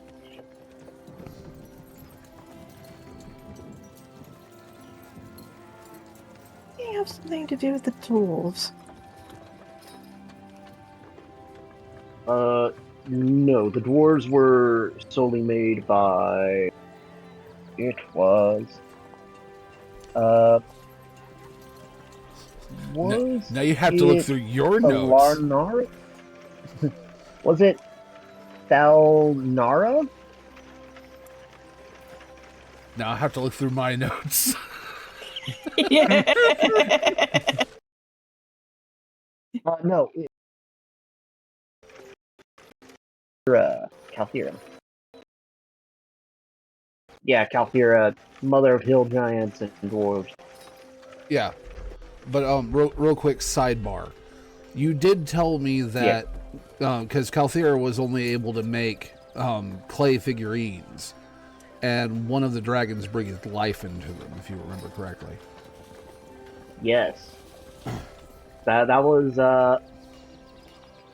yeah, so when sidebar, Bar will kind of just go in character. Bar just kind of goes on a little side tangent of explaining the origin of the giants, of how the primordial giants initially came down, then later on the dragon gods descended at another part of the continent. The dragon gods seemed able to produce dragons naturally. The giants didn't. The primordial giants didn't seem to have the same capabilities. That was when Kuren, dragon god of darkness, souls, domination, as a peace offering gift to the giants, he offered his magic to. His dominion over souls allowed him to bestow souls into the clay figurines that Kalthara made of the giants, and any other one of the primordial Jotuns who brought him basically the first giants to be crafted, he would put souls into them, and thus their existence came to being. Hence why, for a very long time, the dragons and giants were really chill with each other. But then Ardenir decided to pull some strings. We'll get into that later. But yeah, there was a war. So Ardenir's sealed away off somewhere because he did a bad. And the giants and the dragons are kind of kind of tense. But for the most part, the war's over. Right. So we really need to get back to the bookshop. Grace goes, yeah, I'm full. She's like got 4 skewers that are empty, and she's patting her stomach. Bar will go ahead and quickly finish the rest of his stew. Then we'll head back to the bookshop with everyone. Yep, and she has a drop-off location next to her stall for essentially dirty bowls, which they are wooden bowls. It's not anything crazy. Yeah, Bar will put the bowl back and head off. Yep. So y'all are heading back to the shop. Yep. Okay. So you all get back to the bookshop and do the usual knock. She lets you in. Go upstairs. Or no, you do the usual walking through the front door. State your code phrase, if anybody remembers it. Something about a book that leads to nowhere, and it's only the Roads. expensive ones. No, that was the old Yeah, one. that. Bar don't know the new one. I Legitimately no one remembers. didn't. I don't recall you saying anything about a new one. Yeah, I don't remember Give anything me about a the new history code. check. Sure. 0. I rolled the natural one, Oh, minus God. 1. Dirty Bar 20. is bad at Yeah, dirty 20. You remember that you were to say if you were to come through the front or even the back, I have a new chapter for that book you're writing. Oh. Yeah, I just look at her and say, yeah, we've got several new chapters for your book. Oh. Right then. Then she sees that nobody's in the shop and she goes, go upstairs, I'll handle this. And she goes over and locks the door, closes the store. Yep, up the stairs we go. So up the stairs. She gets back to the room and she goes, okay, so report, what did you do? They did a accounting thing, I think. Bar will then pull out the severed head. I did this. Well, Well, technically, Grace chopped his head off, so. she doesn't look Glory to shocked. her. Yeah, she doesn't look shocked. And she goes, Of as expected. course you did. And, here. And I hand her the folded sheet of paper I took from the red ink. Yep. She looks it over and goes, they keep swinging by and I keep telling them to leave. So, let's see. What are you planning to do? Well, technically, through Master Rash's seal, we bought a bakery. Bakery, you say? Yes, ran into the proprietress. Told her to swing by tomorrow afternoon at a shop. Okay. They were going to give us the keys in the morning. Well, So either If you handle things tonight, then maybe it won't happen. she said she's already been kicked out. Oh, I know, but keys can be returned to their rightful owners. Yes. There's definitely a records room that's got their dirty dealings. The room they let us into Thought so. and sealed the contract. Every single book I looked through. Different hands every so many pages. But all the numbers lined up. So, they have their clean records for where they do sales of acquisitions. And then they have their dirty records for the less than honest acquisitions. Like that bakery. Well, then we And that young couple. We possibly need to make some less than honorable requisitions on our part, wouldn't we? Well, Now, hopefully, it's not certainly setting fire to the building and killing half the staff. oh goodness, no. Without the fire he was beginning to summon in his hand. Oh.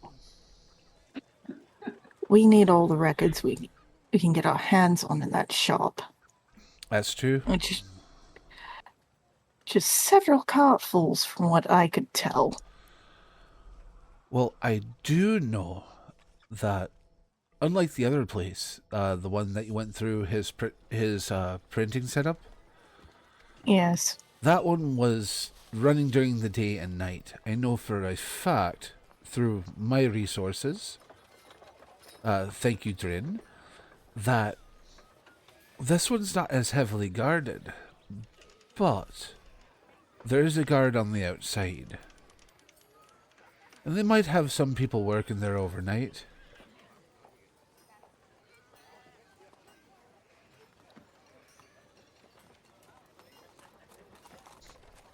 Collecting and labeling keys for shops and Yep, homes they yeah. acquire. Would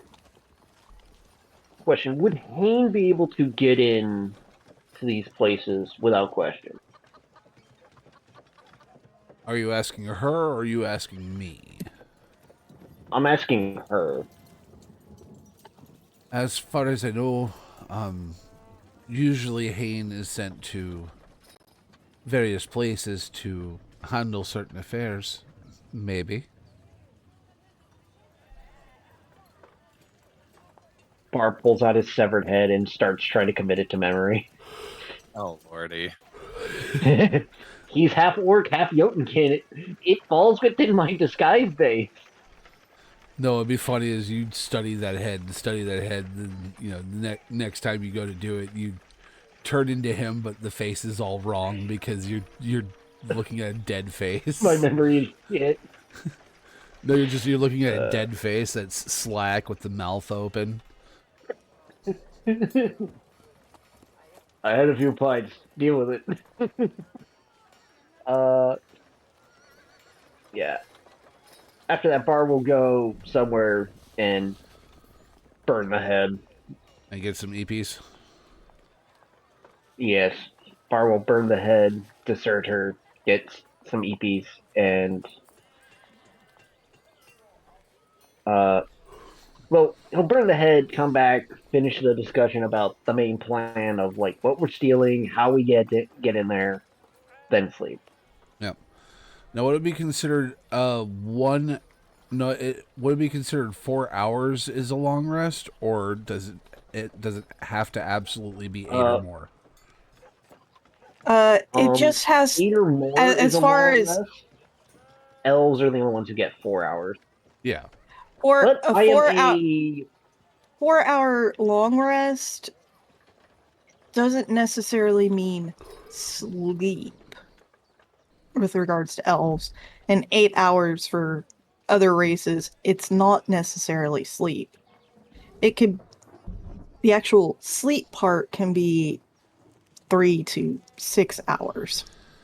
Well, the thing is, the reason why I'm asking is we're about to do a bit of a time skip, and I need to know if I need to skip to evening or skip to way later in the night. Yeah, if you're wanting for Bar to have straight up sleep, it'd be 4 to 6 Bar could hours. be going. He's a short rester, so he only needs an hour, technically. But if you want to give him and Grace all of their resources back, it needs to be between 4 and 6 hours. If we do a chain of 4 short rests, I basically get all my. I didn't use. Yeah, if we just wait the 4 hours, count as a one big short rest, I get most of my stuff back. You know what I'm basically saying is when I say way later at night, I'm saying like it would be considered more like because right now it is in this freeze time, it is roughly what we would consider like 1:30 in the afternoon. Yeah, so so if you take 8 hours, that would put you at 9, almost 10 at night.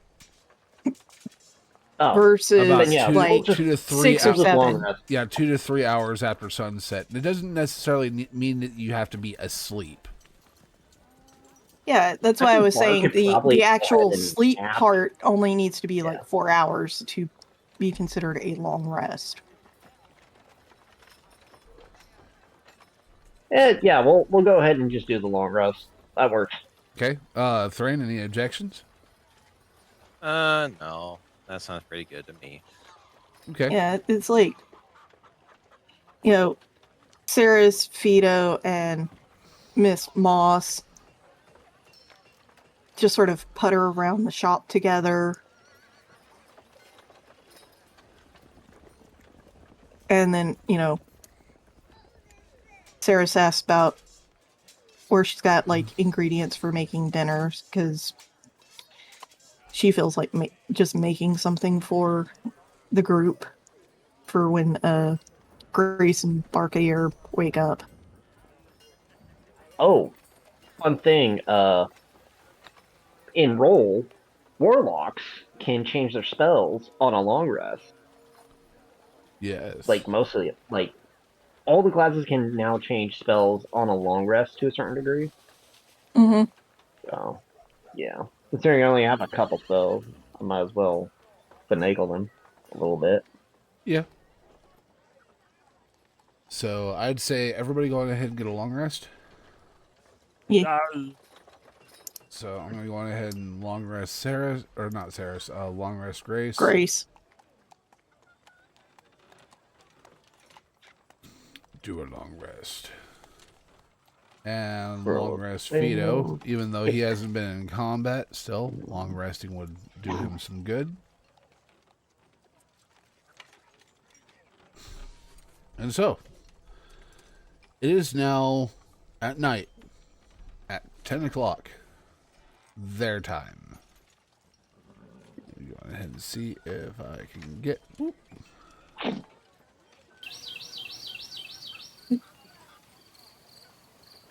Wrong animal sounds. This is the only night sounds I have. Deal with it. Oh, I just met the chirpy birds. Oh, I know.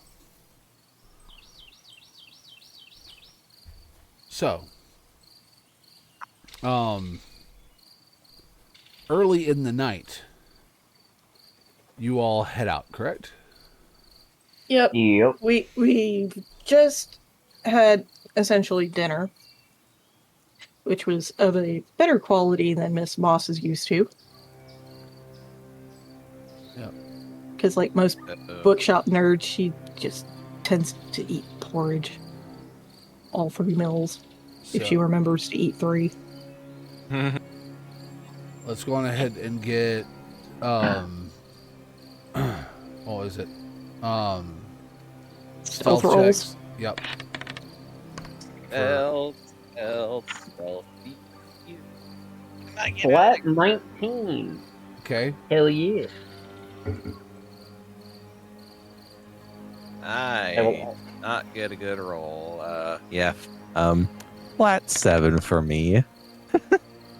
Oh no. Yeah, I'm what sucks is these are really cool looking metal dice, but they are not rolling good for me today. So I think I'm just gonna swap out real quick. Okay. Yeah. Bar will. I can't remember if I can do advantaging on stealth rolls to other people I I don't think you can give advantage. If you had pass without or trace, you could give +10. yeah. Try to remember what we're calling it. I don't Oh wait, remember. I think Um, actually, if I recall, I think I actually have I think it advantage might be on stealth rolls. Mistral. And No, it's not. I with the barbarian, the advantage on stealth rolls. Surprise! I'm not a barbarian. I'm a rune warrior with the air rune. It's still a 19. okay. And Saris? 21. Okay. So, the funny thing is, Thrain. Also of note, I am disguising myself as Hayne. Yep. Thrain, what was your thing again? He said 7. Barbarian. Oh no, my bad. I thought you meant the names. Oh yeah, I got a flat 7 on my stealth roll. Okay. As you are all walking to the merchant's ward, you know, in the cover of darkness, going shadow to shadow through the alleys, you get to a spot, duck through an alley, emerge from the other side, immediately into 5 guards. All 5 of them. What are you doing? What was that? You broke up a little bit for me there. You 5 guards are asking you what you doing. Yeah, 5 guards just, pop out of an alley. It's like, what are you doing? It's just trying to go for a little stroll. You know, it's getting a little stuffy in my room, so I was just trying to In the get a middle little of bit the of fresh air. the night during a curfew? I'm a Relax, little you pieces of shit. Or, Hayne will or- step forward. Oh lordy. That I don't know. I just realized I don't know how well this is gonna go because I'm pretty sure he's like, isn't he confirmed to be dead at this point? no. Okay. I mean, his head's gone, and we burned the body. Yeah, that's true. And So- you had 4 survivors that ran. Yes, we did. Well, here's the thing. They ran, but I think I can bluff my way through this. Yeah. So, and just to let you know, the reason why you're encountering these guards, 3 of you failed. Yeah. Killing. So, I had Which And Grace also fail. yes. Damn. Don't let them back. Grace got a 5 and Fido got a 12. Okay. Every single one of Now these on- operations you've been knocking over has been increasing the DR by 1. Okay, Instead I of it think Fido from now on should just wild shape into like a rat and hide in someone's pocket. Yeah. Instead of it being a DR 12, it is now a DR 15. Okay, but yeah, Bar disguised as Hayne will step forward. Leave him alone, you little shits. He's with me.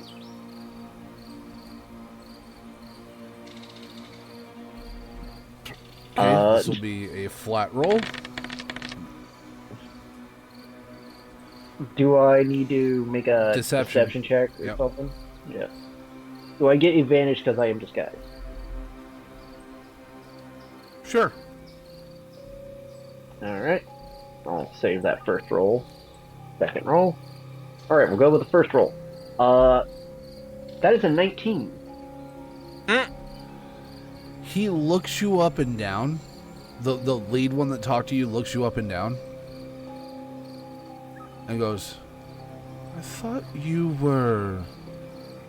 We heard from 4 other guys. My depth was greatly exaggerated. But this little guy here, slapped him on the back. I owe him a bit of a debt, because he used a clutch bit of healing magic. So, he's under my protection right now. We're just heading off to the Red Ink. I'm gonna get him a little present. Boy. Never seem to understand the minds of these people. Okay, whatever. Just don't cause any trouble. He takes and turns and walks away. By the by, you skimmed that. Because you know the rule. You know the rule of roll. If it what, it what? If it meets, it beats. You skimmed that. It was like, what, an 18? Yes. Love it, love it, love it. I rolled. It was a flat roll, but I rolled an insight check, and they rolled 18. And then you rolled 19. I'm like, ooh. Oh. I love it. I love it. Also, I feel like this would be in character for Haynes, from what little I know of him. Yeah. Like, automatically insulting them and being like, this guy saved me, so I'm gonna get him something special. Yep, so wait till we get our hands on you. So. Oh, God. Alright, we got all the Haynes catch up to fake a death. Anyway, continuing on. And you know, now that you've cut his head from his body, would that make him tagless Haynes? Anyway, so Please stop. Anyway, underwear under there, the ground. continuing on. Onward. All right, we now make it to the shop. Yep. So you make it to the you make it to the what was it called again? Because I'm horrible with names. The Red Ink House. Yes. You have a couple entrances that you can take. There is a guard on the outside at the front. You would have to possibly do another deception to get past him again. But from those of you that were on the inside, you were able to see that at the end of that hall was another door.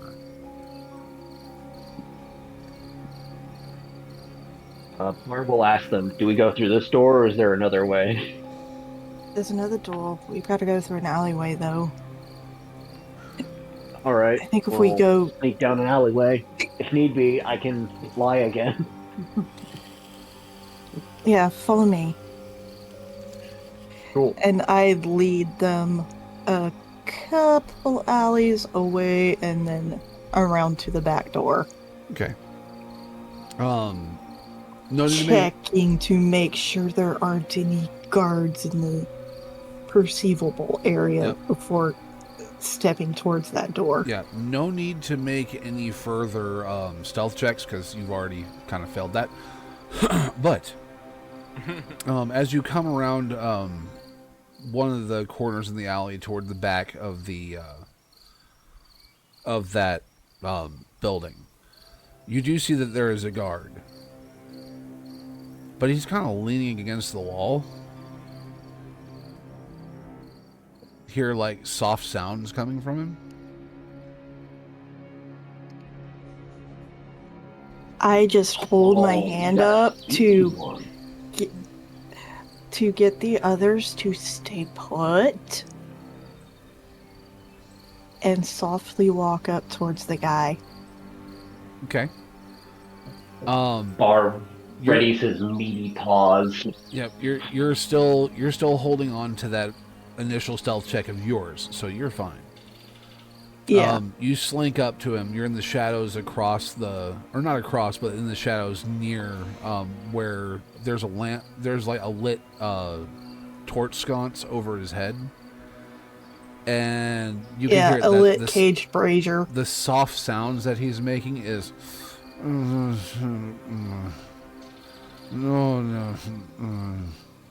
He is very much asleep. I get up as close to him as I can. Okay. He smells faintly of BO and lavender. Disgusting on both fronts.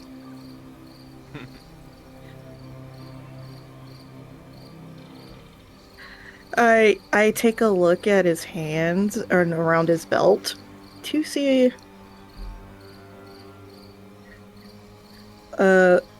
if I can like tie him up and if he has some obvious keys on him. Okay. Well, I'd say for in perception, yes, you can see that he has keys on him.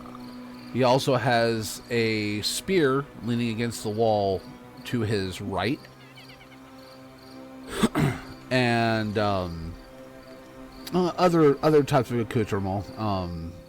He is wearing leather armor, a leather-lined cap that protects his head from blunt force trauma. Yeah, leather skull cap. Yep. And it's just currently just sleep, not passed out, but he is just absolutely snoozing. Yeah, he's propping up the wall. Take the spear away. Hold on, for somebody that is in this call right now, he's doing the one thing that you're not supposed to do on guard duty. Yep. Well, he's doing the big thing that guards aren't supposed to do. Yeah.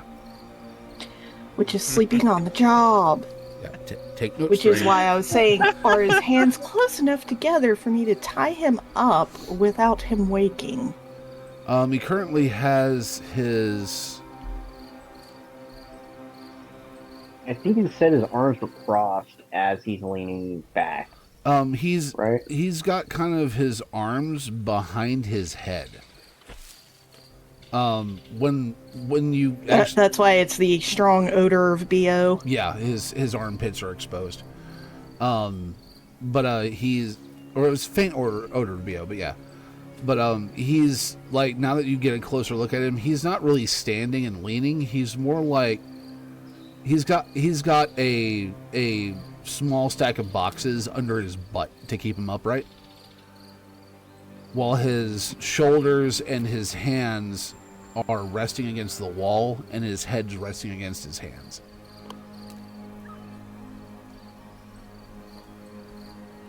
Right. How tall is this guy? I'd say he's roughly by rough estimate, like 5'8", 5'9".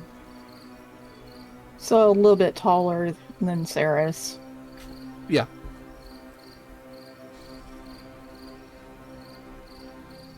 So I proceed to. Barkair, you said something about spear. What? He was suggesting was going to take his spear that's leaning on the wall and just move it away in case he wakes up, and then have a ready action to just grab his face, covering his mouth. Okay. Just at the ready. I'd say you can do that, and as you move it away, it does make a sound, and he kind of and moves a little bit, but then goes right back into the deep, slow breathing. Yeah, Saris proceeds to take some cordage and tie his ankles together. I'm sorry, what popped into my head is, oh my god, he has a sucking brain wound. We must tourniquet the neck. Sure. No. Sure, okay. Let's garrot this I'll be guy. honest, I'll be honest, it's probably something Bar would do. Yeah, no, I was. My He's plan got a blue on noticing ribbon. dude's asleep was to tie him up.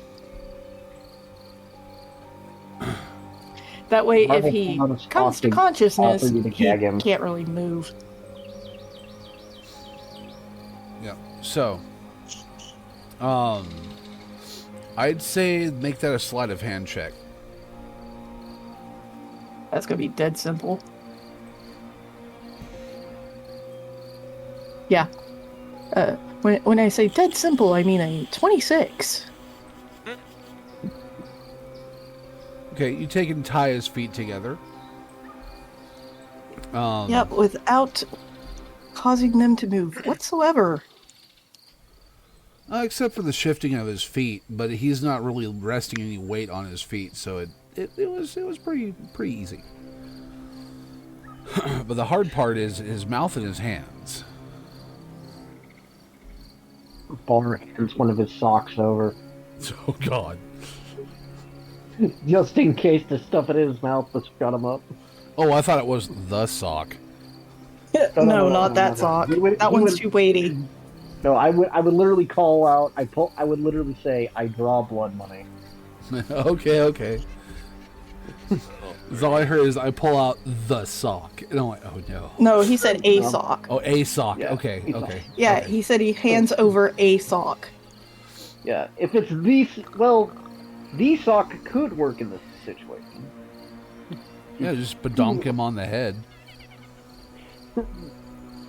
Donk his jaw so he can't talk. So what are you all doing? We're tying Yeah, up and gagging this guy. Yeah. But since he's leaned, I'm thinking he's leaned enough that Saris could stand up after securing his ankles together and quickly with another hank of cordage and the volunteered sock get said sock round his mouth and tie his wrists. Okay. Go on ahead and give me another sleight of hand check. Even better, 28. Okay. You get his hands tied, and just as you get the sock into his mouth, his eyes shoot open. And he starts to struggle and he tries to cry out, but all that comes out is Yeah, I tighten the cords. Because the cordage is in the sock. Because there was a hole in it. Yep. But you should now be able to take his toe. keys. Yeah, I do that. And start Bar will sorting pick up through the them. tied up guard and quietly open one of the boxes that's back there and just stuff him in a crate. Sure. And you don't even need to do a roll.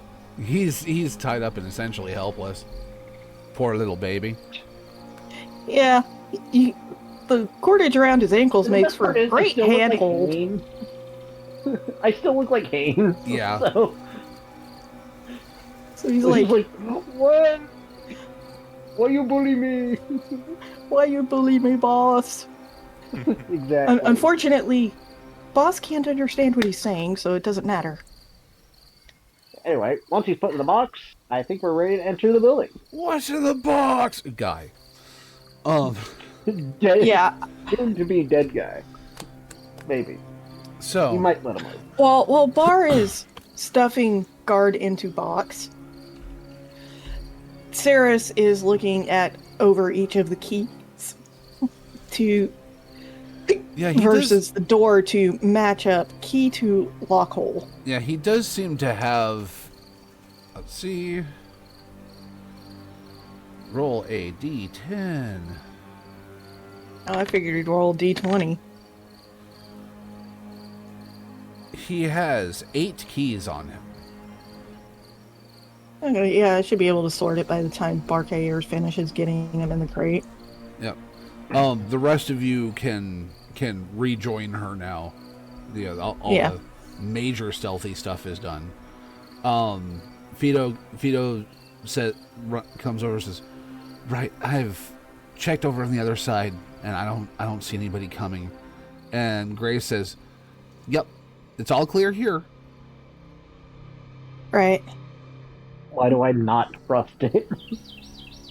I think this is the right key. Now, is it teeth up or teeth down? And I look between key and door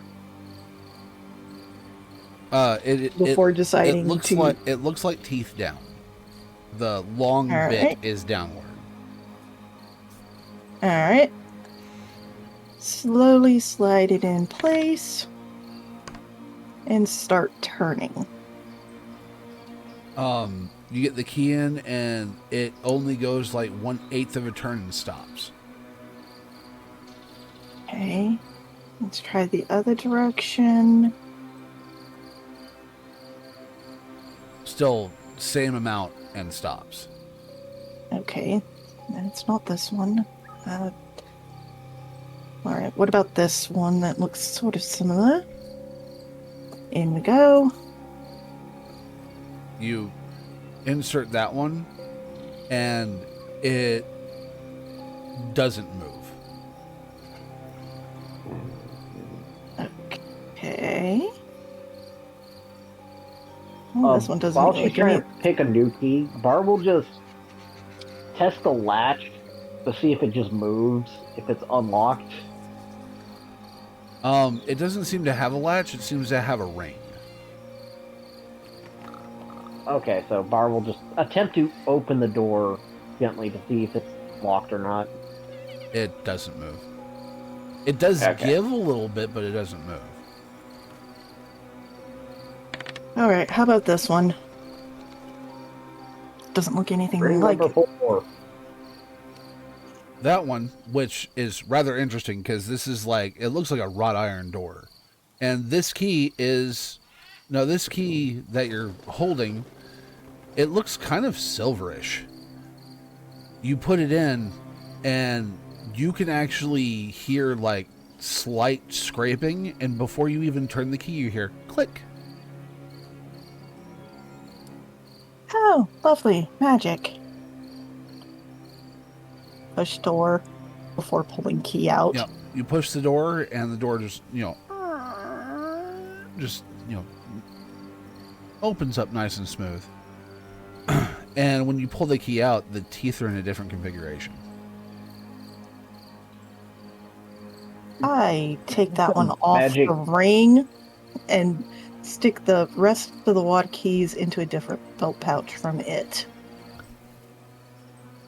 That's a nifty little... Magic master key? Perhaps. Perhaps not. Maybe it's only for his properties. But either way, we're going to keep this. So you make And tuck into a pocket. you make your way into the back, into this corridor that you were in before. But everything seems almost too quiet. This almost unsettling silence, save for the light sound of a scratching quill on paper somewhere in the building. Oh boy. Slowly, door by door, Ceres listens to see if the sound getting louder. Okay. Go on ahead and give me either investigation or perception. One of the two. Yeah, it's the same roll either way. Yeah, it's just dependent upon which And a one nat is, 20. Yep, depending upon which one is the information I will give you. So, which one? I guess investigation, because Investigation. Okay. glancing through keyholes as well. Yep. You're Is listening going through off the doors. putting your ear up to the door, glancing through keyholes, and you're continuing to do so, and finally you get to where the scratching is a little bit louder. It's that first door that would have been on the right if you were entering the other side. The one that you know that leads into that one office you saw that woman exiting and crying. You put your ear up to the door and the sound gets louder. You then look through the keyhole and you see somebody sitting in a chair.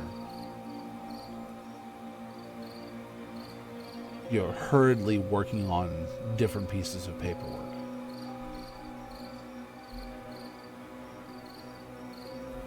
I move back to the rest of the group as quietly as possible.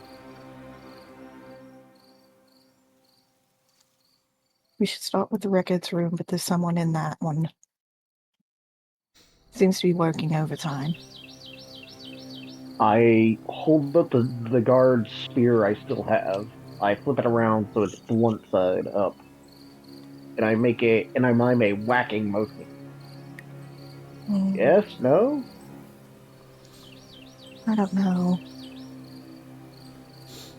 Puts the spear back on my back. Pulls out the sock. Definitely not that. I'd wait till later. This is Fido saying this. Maybe we should check that room. Points over towards the archive The other room. Okay. Or records room, sorry. Yeah, it's an archive. Yep. So you walk up and it is obviously locked. You know it's locked. Pull out Magic one key. You take. Let- So you're going to use that oddly silver key? Yes. Just gently slide it in. Yep, you gently slide it in and it pushes into the lock. 1 minute passes. 2 minutes. You wiggle it a little bit, it doesn't turn. Alright, I'll take it out. Teeth look the way it was earlier. Look the same as when I pulled them out Of the other door, yeah. of the outer door. Alright, put that back into pocket and By the way, what you can infer is it's not a one-time use item, but it has one charge. Okay. So with the next on it will recharge. Yes. I'll get you more information on that later, but it's basically after it doesn't require attune to it, but attune to it, but after, you sit with it and study it, and play with it a little while, you'll realize that the only thing that it does not work on is magic doors or magic locks. It only works on mundane and it only has one charge. So it's not a get into everything free card. Yeah. I start looking at the key ring again. Okay. Going through the 7 keys. Yeah. To see if one of them works. You go through all 7 keys. I'm not going to have you roll for it. I'm not going to make any rolls. I'm not going to wait. I'm not trying to be rude, but I'm not going to waste the time of you doing it over and over and over. Yeah. None of these fit. Okay. Like they fit in, but they don't cloak. turn. Right. Time to get the cloak. Bar will check the door. What way would it swing open? Would it swing towards us or in? By looking at the hinges. The hinges are inset on the inside, but you can see that it has kind of like a knob, or not a knob, but a latch facing towards the front doors. So it basically, if you were looking at it and it were on your right hand side, it would swing inward, away from To the room. into the room. Okay, would it be feasible for me to just pull out my smithing tools? Because I can unscrew stuff. What if I just unscrew the hinges? The hinges are inside the room. Oh, okay. That's what I wanted to know. Yeah. Alright. The hinges are inside. Yeah, the room. unlike Could I the unscrew drainage, the latch? So I unscrewing the disassemble latch and the the lock handle. cover. Since Fido is right in front of him, I'm gonna have him do a history check. History. Where is history? There it is.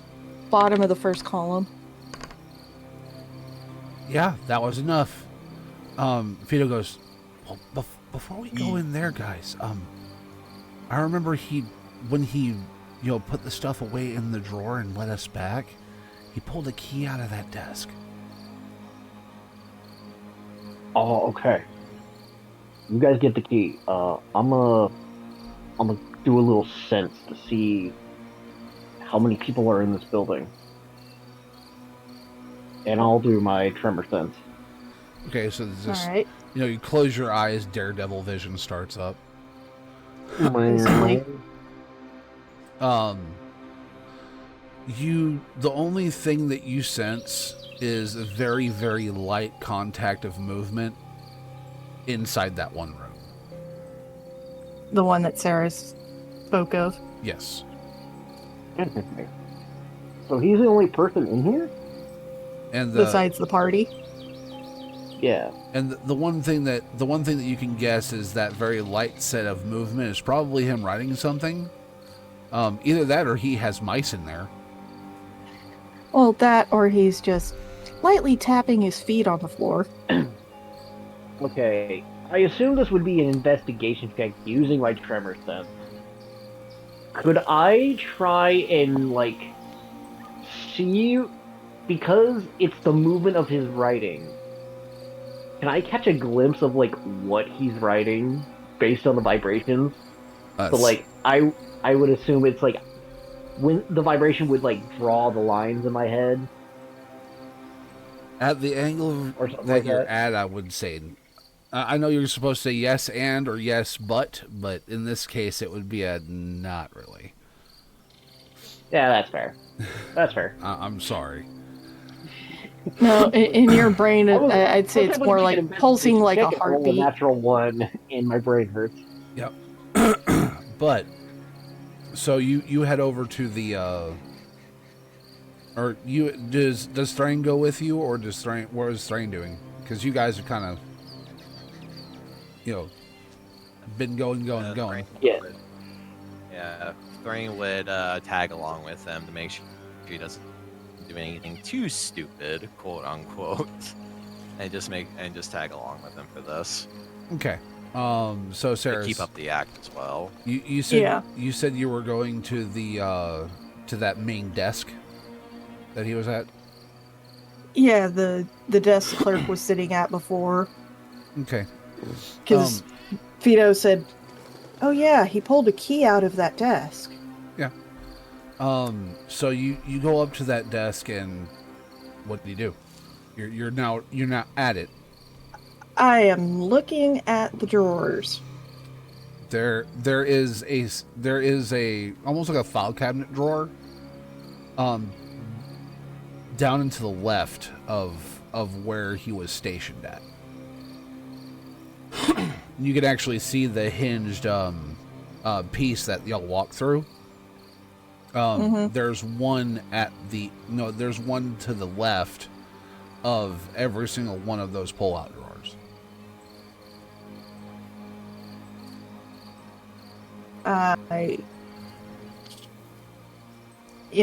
I'm checking to see if, because at least one of the drawers on that desk was lockable. They all seem to have a lock on them. Just from visual perception. Yeah. Okay. So I just start gently tugging the drawer pulls to see if any of them were left unlocked. All of them are locked. Every single one of them. They seem to be rather meticulous in trying to keep records secured. Oh, this god's keys didn't work on. Oh yeah, and the Yeah, other thing you'll notice is the guards' keys are bigger than those keyholes. Yeah. And I'm guessing little silvery silvery key is also way bigger. Currently, you never tried it on a small lock before, but then again, it didn't work on the last lock that you put it into. Yeah, I just pull it out of my pocket and look at it versus the keyhole. What is lockpick? Like, do we have anyone who's proficient in lockpicking? No, not this time. Yeah, nobody Okay. has All right, what drawer do we need to get into? nobody has thieves' tools. No. Sarah just has hairpins Yeah. that she used as a set of Okay, lockpicks. Bar's gonna make do unless Thrain has some kind of tool proficiency. Any good sleight of hand. I have excellent sleight of hand. I just don't have specific tools. I mean, technically, Yeah, I'm a Biden? doctor, so I should. But at the same time, I have zero sleight of hand. Literally zero. You're the magic doctor. You don't need surgery tools. Okay. Bar would like to use the hammer and chisel of his tools to kind of use it to pry open and pop the locks on whatever drawer Fido is pointing to in a quiet manner. I'm just checking on a couple things. Hold on just a moment. Nope. I wonder if there's like screws or nails on these drawers that I could like start disassembling it quietly. Typical drawer locks, no. There's when you pull out your hammer and chisel and kind of do the Fido goes, "Do you think that's going to be a little bit too loud?" Does anyone have a spell that can like turn off sound? Looks to Thrain and Fido.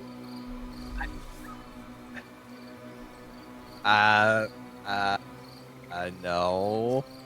No, I don't. I mean, unless I can somehow exile the lock specifically or exile the door, I don't think it's gonna work out. Yeah, I don't have anything like that in my repertoire either. Shoot. Okay, Bar is going to go through his knitting tools and find anything that can, in a pinch, be used as a lockpick. All right, let's see. What is in smithing tools? That is not your equipment. Where is your equipment? I want to bought some. I also have smithing tools or masonry tools. You have mason tools. Smith tools. Hammer, tongs, charcoal, rags, a whetstone. Yeah, and that's it. Hammers, tongs, charcoal, rags, and a whetstone. And with mason's tools, you have could be some hammers and chisels. trowel, hammer, chisel, brushes, and a square. I'd say the closest thing, as a storyteller, not telling you what to do. I think I've seen narrow head chisels like that are pointy. Like my grandpa had those in his woodwork shop. So those could probably work. Right. I have a minor idea. Okay. Splints. splints are like, you know, pieces of stick or metal that hold something in place for like a wound for like broken bones and the like, correct? Yeah. Yeah, but they're usually about the width of a speed square. Yeah, so unless Barker here can quickly whittle one down, then make it into like a mini lockpick. I don't know what else we could possibly do, but that might just eat up more time. I could do that. Well, Just real quick. It's just chopping wood. while you guys are talking, Ceres pulls a couple of her hairpins out. There we go. That'll be better. That's better. Okay. Because I've done it before, so might as well do it again. Yeah. So why that's were fair. we talking so long about trying to figure out a new tool? I don't Because the know. DM You likes us guys- to engage. You guys just started going off on talking about stuff. Well, Well, that was him. mentioned. I was legitimately trying to get an idea going that's unique and out of the blue. So, and then he was going off on his own little So while the tangent. party's talking, Saris just pulls out bobby pins, starts picking locks as we're talking about how to get Yes. open the lock. Yes, So, this would be a 25 at disadvantage. at disadvantage. Yeah, because you're not using something that actually, not tools designed for it. Well, I mean, 14 plus 9 is still over 20. Yes, and that is perfectly fine. So as you guys are like, hushedly just bickering back and forth, well, we can do this. Well, if you use your tools and click, this drawer slides Click. open. Y'all are Click. still No, it's like y'all are still going. Drawer slides open. Y'all are still going. She reaches in and grabs a small stack of papers, and underneath the stack of papers is a key. Alright, here we go. Are you gonna look at the papers? Yeah, I glanced through them. Okay. Let me go down over here. Boop-a-doop-a-doop, boop-a-doop-boop. Boop-a-doop-doop, boop-a-doop-a-doop-boop. I just realized I'm wearing chainmail, so I have attack. advantage on stealth checks, but my air rune gives me advantage, so I'm supposed to be rolling with flat stealth. Ay, ay, ay. Whoops. Yeah, whatever. Semantics. It was the first roll was a Semantics, 17 anyway, semantics. so we're good. I need to find it. Where did it go? Because it gave me stuff to hand to you guys. You made handouts and you've lost them somewhere in your file system. Yes. Yeah, Ceres proceeds to pick a few more locks on the drawer, on the desk. Bar starts pulling out like the 8 wolf teeth he has in his pocket. I'm like, could these work as lockpicks? I don't know. But I think it's a little late for that. I think Sarah's got it. Oh, never mind. And from note, need to make a cool thing out of wolf teeth. You're not gonna remember that. No, I got a good idea for. Don't worry about it. I It's mean, you something can I make think you'll necklaces of bracelets. Let's see, what is in this? Okay. So, there is no handouts for the stuff that you found in there. Okay. So sorry about that. I wanted to make It's sure. okay. I wanted to make sure you got everything you were supposed to get. So, going back over to where you guys currently are in the session.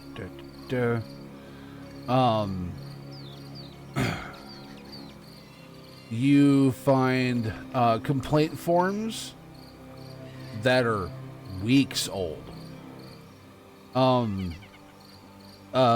Some appeals for leniency that just have been stamped rejected, and notices that have been redirection notices for things to get to. Yeah, it basically redirecting it away from what would be the city council. And you see that several of complaints have been stamped redirect for private arbitration. Or redirect for private arbitration to VL. Interesting. Are any of them the baker or the young couple? Young couple, yes. Baker, no. Okay, I slipped that paper out and put the rest back in the order I found them. Yeah. This is like, when I say they're just complaints, like, how dare you type complaints. Yeah. Oh, I can only just imagine a freaking medieval Karen going, "How dare you!" and just writing a complaint form about it. Oh no. Oh yeah, and another one of those that you find is some altered documents that one of them, it's actually one of them is that couple's store, that couple's shop, and their debt has been marked as 6 months overdue, but it's dated for only 11 days ago. Well, this is certainly a discrepancy. And another bit of evidence. Put the two together. Okay. And then glance through the other drawers that I've unlocked. To see if there's other keys, other documents. It's a whole bunch of the same, and you do find you do find other keys, and they look roughly the same as the one that you're holding in your hand. The one from that bottom drawer. Yeah. Alright, just in case. I'll take these too. And I disconnect the key ring from the guard's keys and start putting these onto it. Okay. So This is on. I will use my tremor sense again, just to see if the guy scribbling seems to be either finishing up, or if there's guards about to come inside. Sure. Your tremor sense from where you're located. You now Bar no would longer. also move to a point. FYI, Bar would move to a point like closer to the front door, if need be, so he can get a further sense out. Okay. For the tremor sense inside, you no longer get that tremor feeling of something, scratching on a table, but now something pacing in the room. And outside, you sense you sense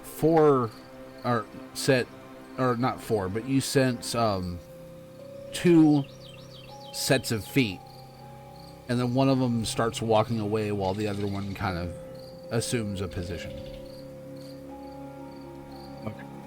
I'll let the party know. Or change. Yeah, the change. The guy writing has stopped writing. He's now just pacing in his office. I don't know if he knows we're in here or not. Alright. Like, do we need to go knock him out just in case, or what? No, you and Grace stay at his door. We'll go. Vito, Thrain, and I'll go over to the records room. Okay. Okay, so I've got these about as locked as I can get them. Yep. So you go back to the records room. Yeah, tucking the hairpins back into the hair. Okay. The three of you head towards the records room as Grace and Barkair post up at the door outside of this guy's The clerk's office.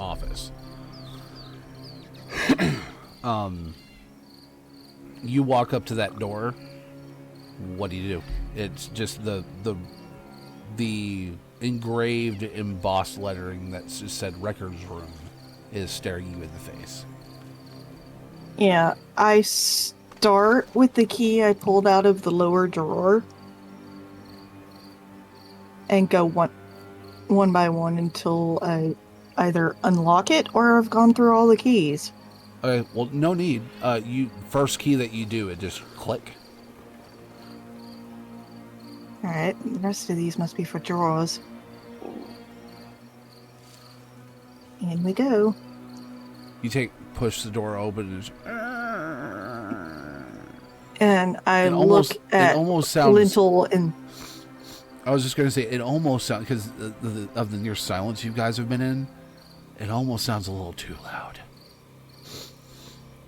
like a depressed weepy sort of sound of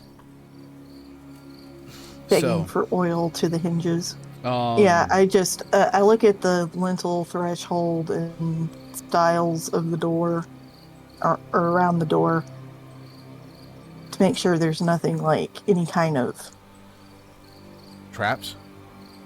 Yeah. Go on ahead and give me an investigation check. All right.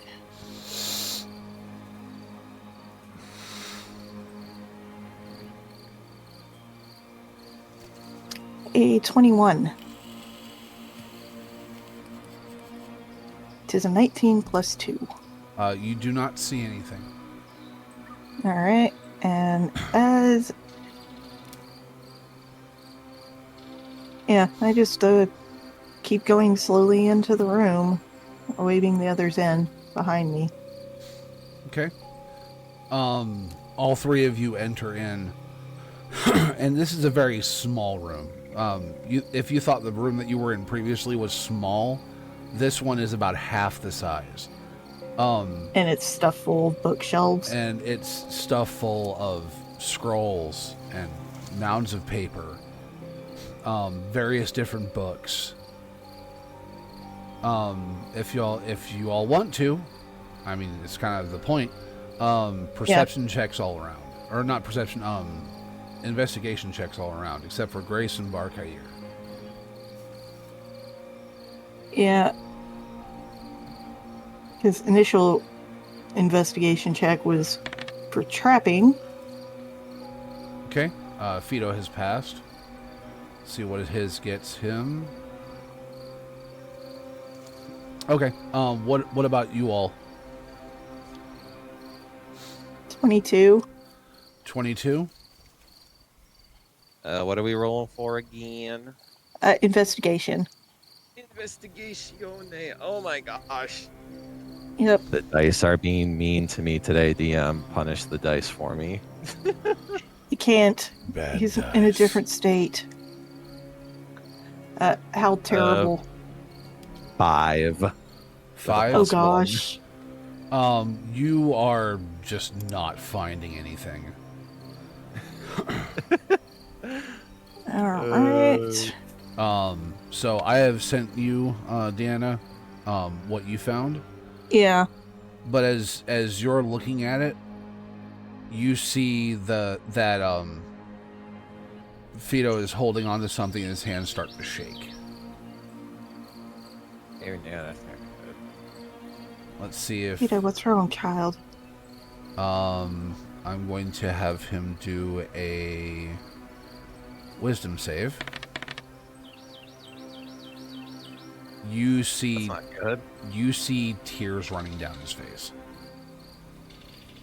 Little No. one. And you also see his eyes kind of shift. Usually the more rounded, jovial look that you see on him just completely just goes stone solid. Little one, what is it? He's not talking. I just look over his shoulder at whatever he's looking at. What he's holding says, all contested acquisitions that may produce public complaint are to be redirected to the Velvet Ledger via private arbitration.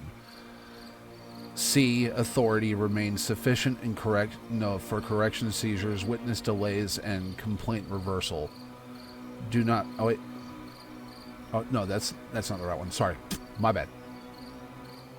Redo. It reads, Master Resh. The Merchant's Ward acquisition continues as expected. Resistance is strong among family-owned shops with generational claims, but pressure through debt correction has proven effective. The Feltz matter remains sealed under Rule Fire Loss acquisition records. No clerk here will reopen it without direct authority. Your previous instruction stands. No witnesses, no reclassification, and no sympathy. B. Vale. Bastard.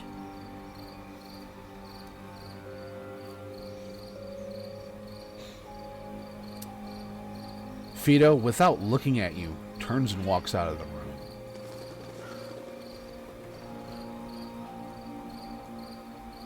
The hell. Thrain, go after him. Yeah, Thrain will nod quickly as he tries to run as fast as he can to catch up to him with his stubby little legs. Bark Trying to be here. quiet, like. Oh, go on. Trying to be quiet. Like He's what? gonna be like, yeah, he's gonna be like, FF, get back here. FF, what's going on? Is he just gonna like try to keep quiet about it, just like trying to get his attention, Yep. while also trying his best to keep up with him? Bark here. Yeah. You see Fido walk out of the room, and he does not look the same. You know what this look is. You've felt this feeling before. Ooh, yeah. He walks up And to the door. Barbara, He walks up to the door and puts his hand on it. the door I'm next to, Yes. Bar will reach his hand out, grab his wrist, and look at him and be like, "You sure?" And that's when Thrain would come up, try to put a hand on FF's shoulder, like, my friend, I know you're angry right now, but we can't afford to blow the cover like this. You will be dealt with in time, but we do not have the time for it right now. I promise you, just try to take a breath and come back to us. Okay.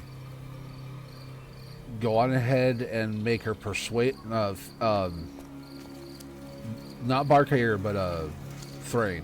Thrain. Persuasion at advantage. At disadvantage, advantage. Flat. At advantage. Sweet. All right. First roll's a 15. And so -1, 14. I keep forgetting I have 14. -1 in charisma because of how nervous Reki is. Yep. Was that at advantage? It was at advantage. 15 -1, 14. The roll. So what was the number again? 14? Yeah. Yeah, the 14. total's 14. Unfortunately. Unfor- today. Unfortunately. Oh no. Let's see. Oh, Where no. was it at? Oh no. Looking through his Oh, no. stuff.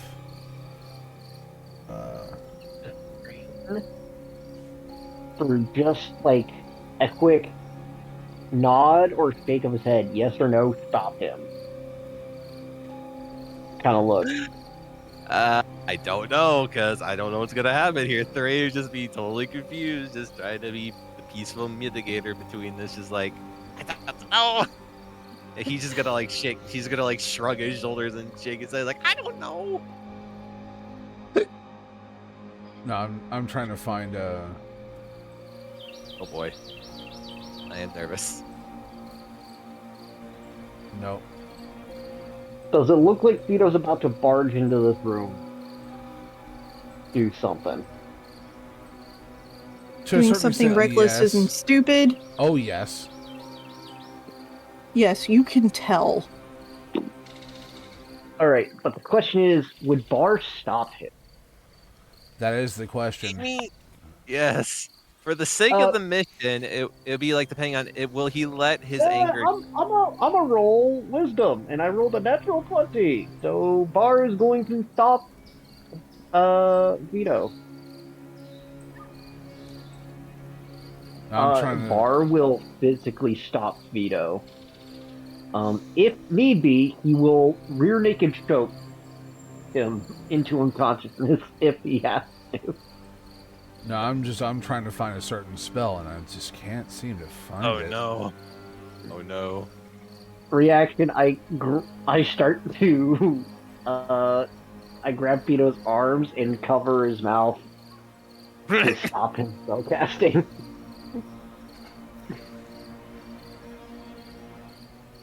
I'm running out of socks. She pulls one out, shoves it in Vito's mouth. You I've barely lost wear so any many socks pairs to of begin socks. with. You barely wear socks to begin with, so this is bad. Where was it? What's the spell you're looking for? Yeah, that's it. He's gonna cast Thunderwave, I swear to God. All right.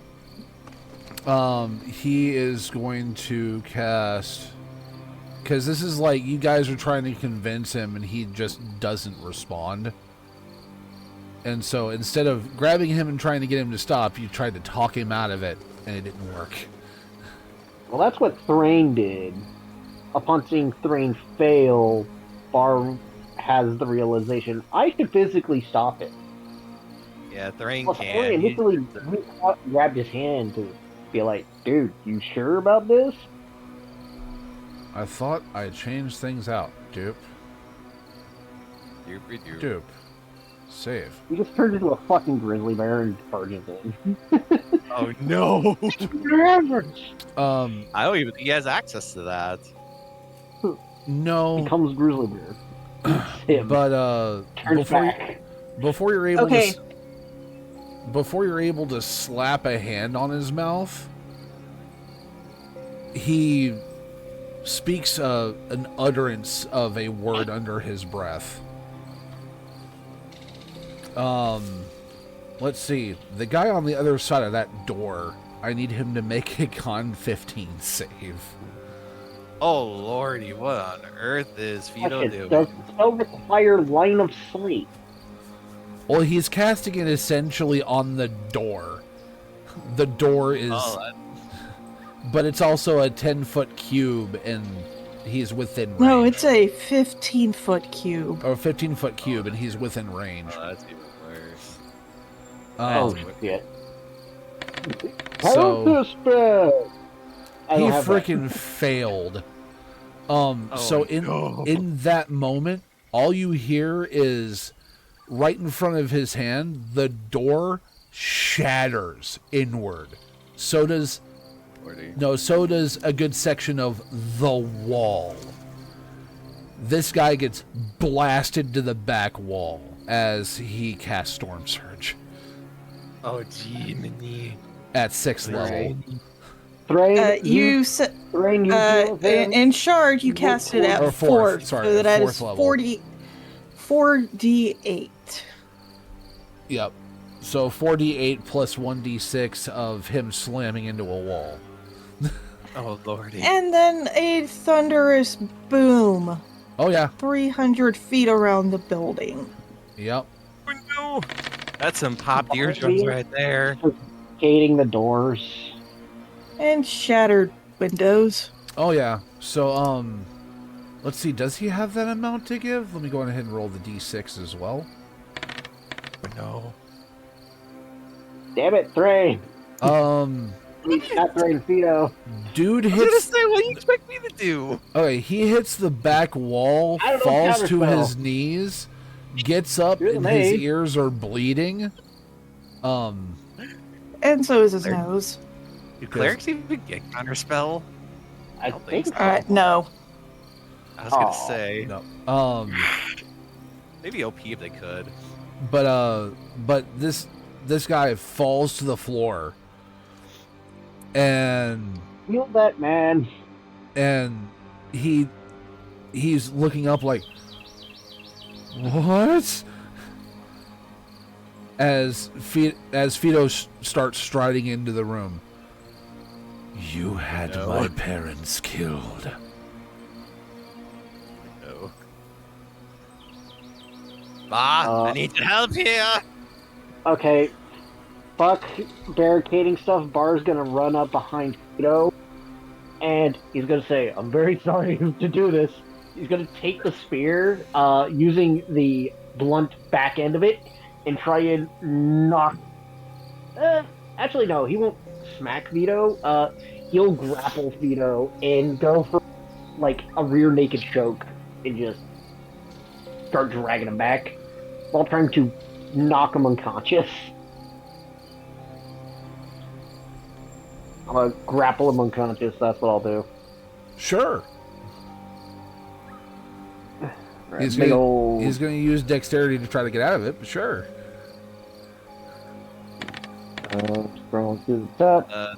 Thrain will go up to the guy who just got blasted and do a little bit of medical, or do a little bit of healing on him. Especially his poor eardrums.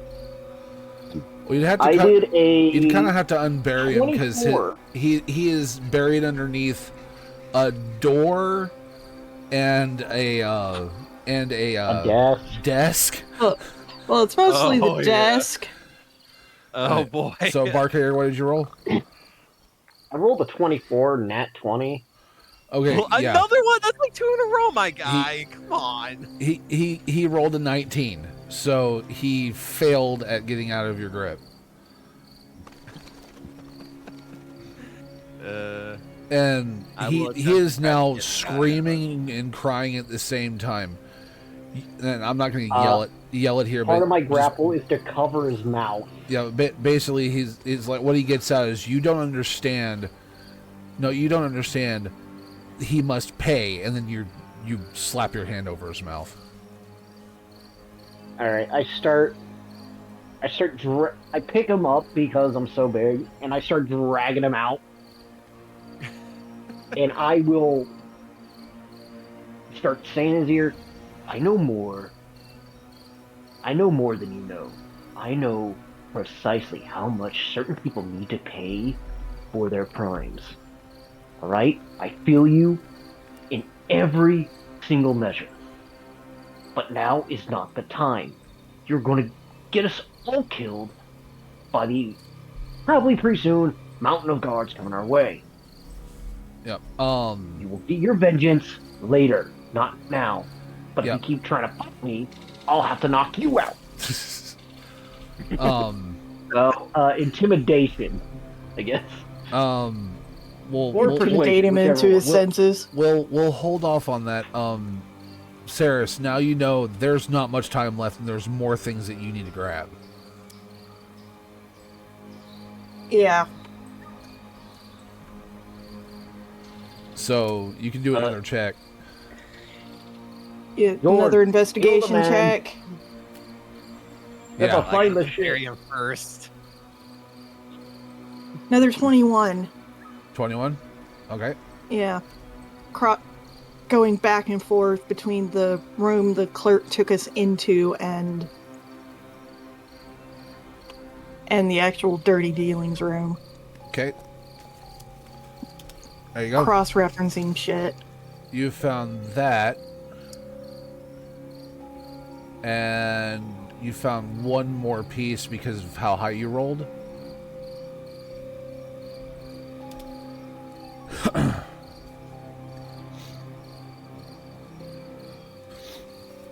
So, and looking around the rest of the time, there's nothing more that you can really find. All the rest of it is just like more of the same. Yeah. And to disguise all the shit that has been taken from the stuff I put in my messenger bag versus everything else, I start swapping things. Okay. Just running back and forth swapping things, and I'm guessing like I look at, Fido is held in the arms of Arcair. Grace is standing there looking back and forth between them and the front door, like I don't know what the fuck just Grace to go happened. barricade I would go tell Grace to barricade the door. Yep. Thrain. He will attempt to try to pull the guy out and try to give him a little bit of healing.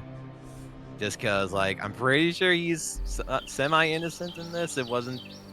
Fido didn't mean to try to go crazy on him. I'm not 100% certain, but Thrain is going to do his doctorly duty and just try to help the guy out. Keep the guy alive. Yeah, keep the guy alive. Okay. I can say you can go on ahead and do some healing. Let's see. Yeah, just a first level spell. Just to let you know, on a scale of, what was it? On a scale of 0 to 25, he's at a 1. He's at 1. Yeah, I'm gonna do a healing touch at level 1. So Fido wanted to murder him. Almost max. 12 points. I healed the guy. Okay, so now he's at 13. I would say he just like I specifically he just passes out from the sudden reduction in pain. Yeah. So he goes from a 9 to a 4.5. Grace looks toward the door and goes, guys, I think we need to leave. Take him with us. Right. And so she runs in, starts like tying up his hands, and just sort of scoops him up. Yep. And she's being rough about it, so she's going to use strength to tie this guy. I hand her my, I think like one of my last socks to stuff his mouth. Yeah, she's good. She, like, this slap job, she rolled an 18, so. Oh, he out. And let's see if he can struggle against the binds. He has a -2 in strength. Yeah, 7. So if he rolls less. He rolled a 9, so 7. He's not getting out of that. So as things are being tied, you hear... Yeah, Sarah just starts... You hear a couple shit off the shelves. Yeah, you hear a couple guard voices saying, "Who's in there? Show yourself. Are you okay in there?" No, are you okay in there, Master Vale? Did Bar at any point hear what Master Vale sounded like? Nope. Shit. Okay, so yeah, my magic won't work for me. Yeah, but Fido, you're holding him. You have your hand over his mouth. And I'm just full carrying him. Yep. So Sarah's is going to be the last one out. That to be a intimidation or persuasion? Well, hold on. Because Fido's getting a little bit of a turn here. Okay. Barker, you feel a little bit of movement, and then you hear the smashing of something small on the floor. And then the room fills with tiny little motes of what appear to be dust. I need everyone to make a Constitution save. That's pretty good. I got. Oh yeah, +3. 19 question. total for me. Question, oh storyteller, is this poisonous? No. Okay. Still not a 18. good sign. 18? I got a 16. 16? I got 19 total. All right, Grace.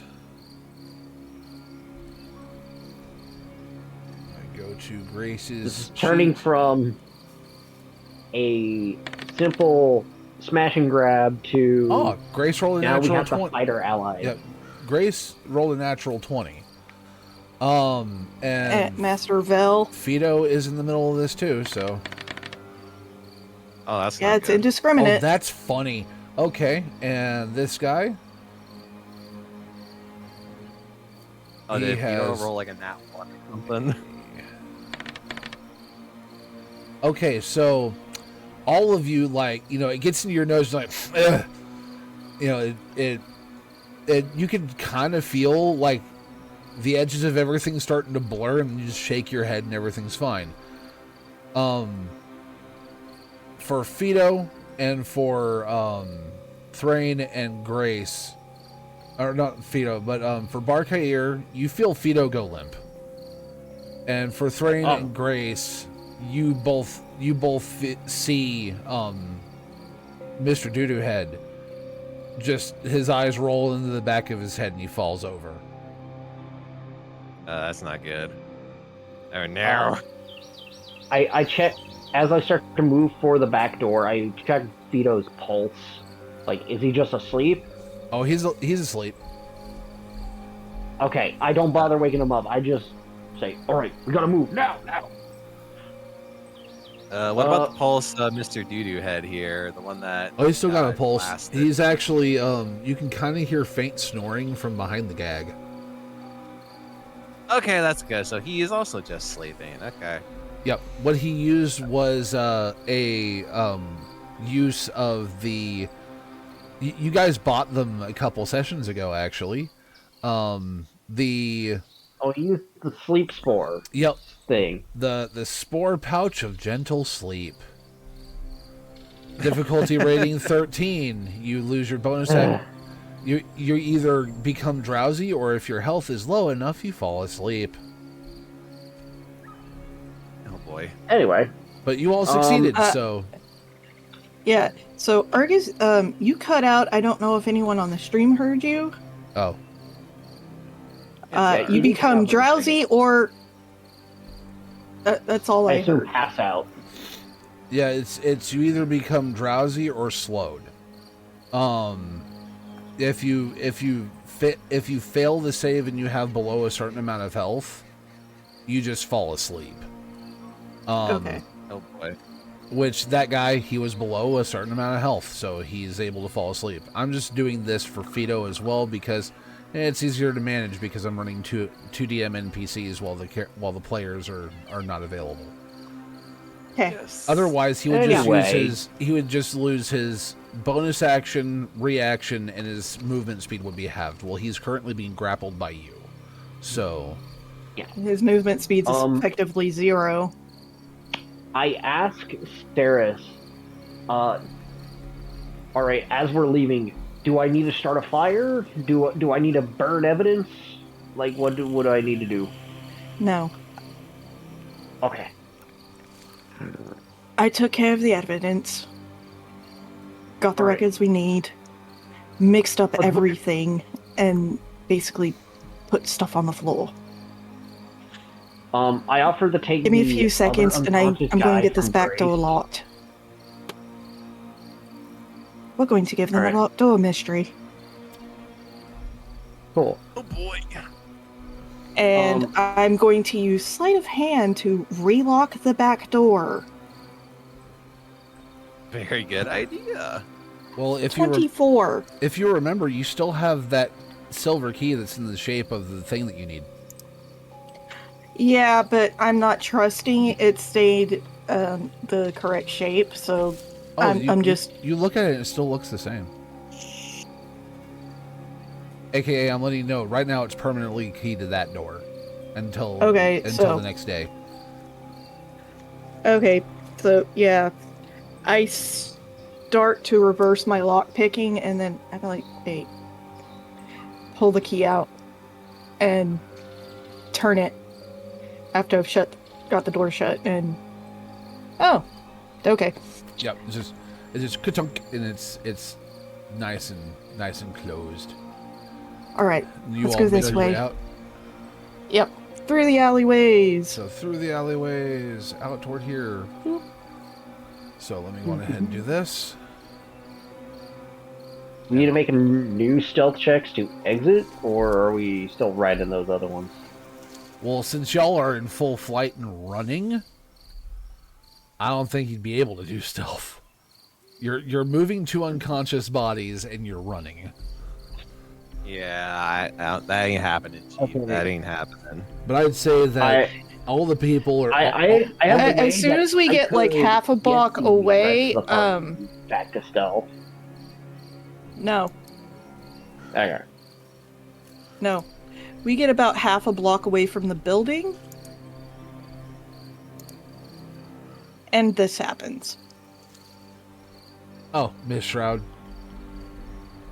Oh, there we go. The mysterious mist just pops up in a 20-foot radius for 1 hour. Yeah, it's Oh, at the God. mouth of like 6 alleyways. Yep. So I'd say you all got out of there pretty well. And get back to the bookstore. Yep. Finally, a not failed mission, maybe. Oh, that's 2 not failed. Fail the Stealth other missions. 2 mostly not failed stealth missions. Yep. So getting back to the area, you see the bookstore, in its spot. It's actually highly visible from the end of this street. But you're smelling something burning. Ah, yeah. I start running for the Bar store. Bar will start dashing with Fido while slapping him in the face to wake him up so he can start running on his own.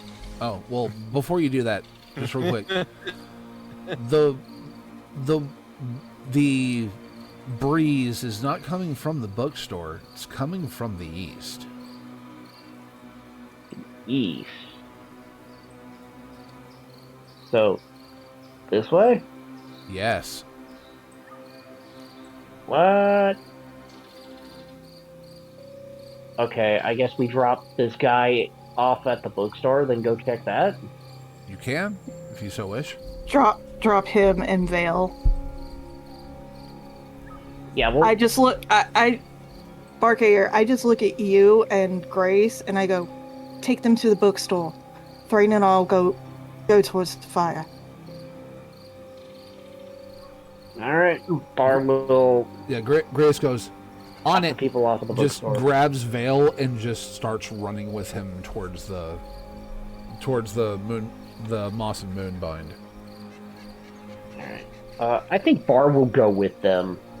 He'll slap Fido awake, tell him to go to the bookstore, and then follow Grace and Thrain. Thrain and Sarah. Okay, so you go about halfway to the bookstore before waking him up. I think when you say split up, that's when I wake up Fido, tell him go to the bookstore, Okay. and then follow you guys. I'm gonna make Fido do a roll. Yep, it'll be a regular constitution roll for. I also want to know Consciousness. if he kills the person we have in custody, I will break. Yep. Break a leg. Yeah, he wakes up from that, and now he seems a lot more calm. But there's still some kind of underlying something about it.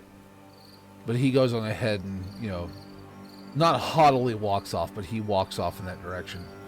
So Alright, and all of you pell-mell I run quickly over. catch up.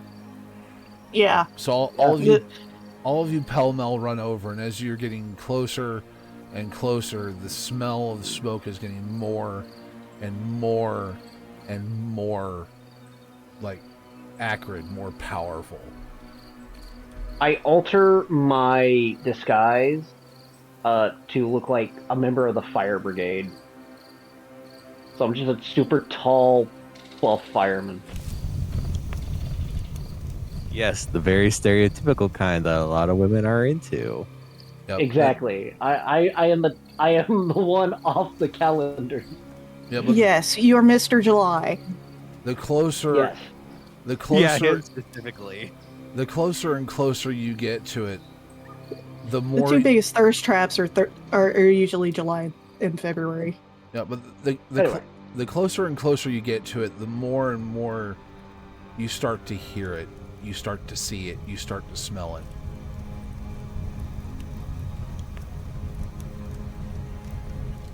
Crap, my brain just went blank on his name. I'm a horrible storyteller. Teach! Teach. Teach's little office is on fire. Oh, shit. I break off towards the guild because I'm guessing I'm not seeing any members of the fire brigade.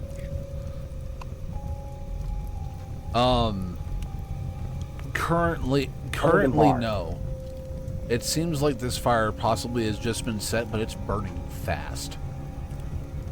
Bar will go ahead, he'll look for, since he knows a lot about fire, he will run over and figure out, okay, real quick, is this one a grease fire? Can he use water on it? Or anything? He's just gonna run you right can up tell to just the like plants like that, bud. Isn't that more something you have to do after the fact? It At least, somewhat you can tell based on the color of the flames.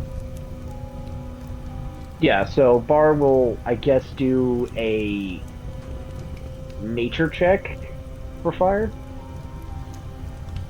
Sure. Yeah, it'd be nature or perception. 14 for nature, I assume. If Okay. it's perception, that would be a 19.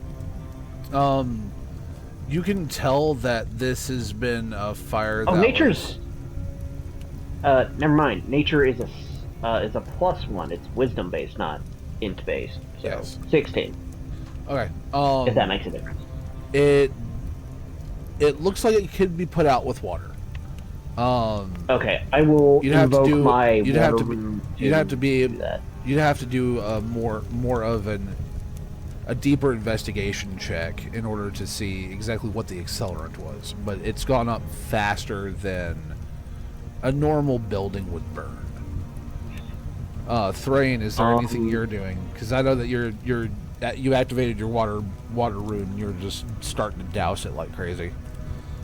Yeah, I only got 3 charges of it, so I'm gonna go around to the hottest spots, water. I mean, oh, that's probably not gonna help. Yeah, Yep, I don't know. I Thrain guess is throwing Thrain water. would. Quick question: got has elemental anyone ward. considered there being somebody inside? Yeah, that's exactly what I was attempting to do. Ceres can I do has. That's elemental- why she broke off towards the Mercenaries Guild to raise the frickin' alarm. Can I use elemental ward on myself for fire so he can barge in and try and find anyone who might be in there to get them out? Yes. Sweet, I'm gonna do that. I'm assuming upcasting is not gonna do anything, so I'm just gonna do the base. Likely not. Yeah, so I'm gonna do elemental ward on myself, choosing fire, and he's gonna be the brave guy and just charge right in to try and figure out if anyone's in there to help him out. So you get in. Barkair is already working on the outside, but the inside is just fully involved.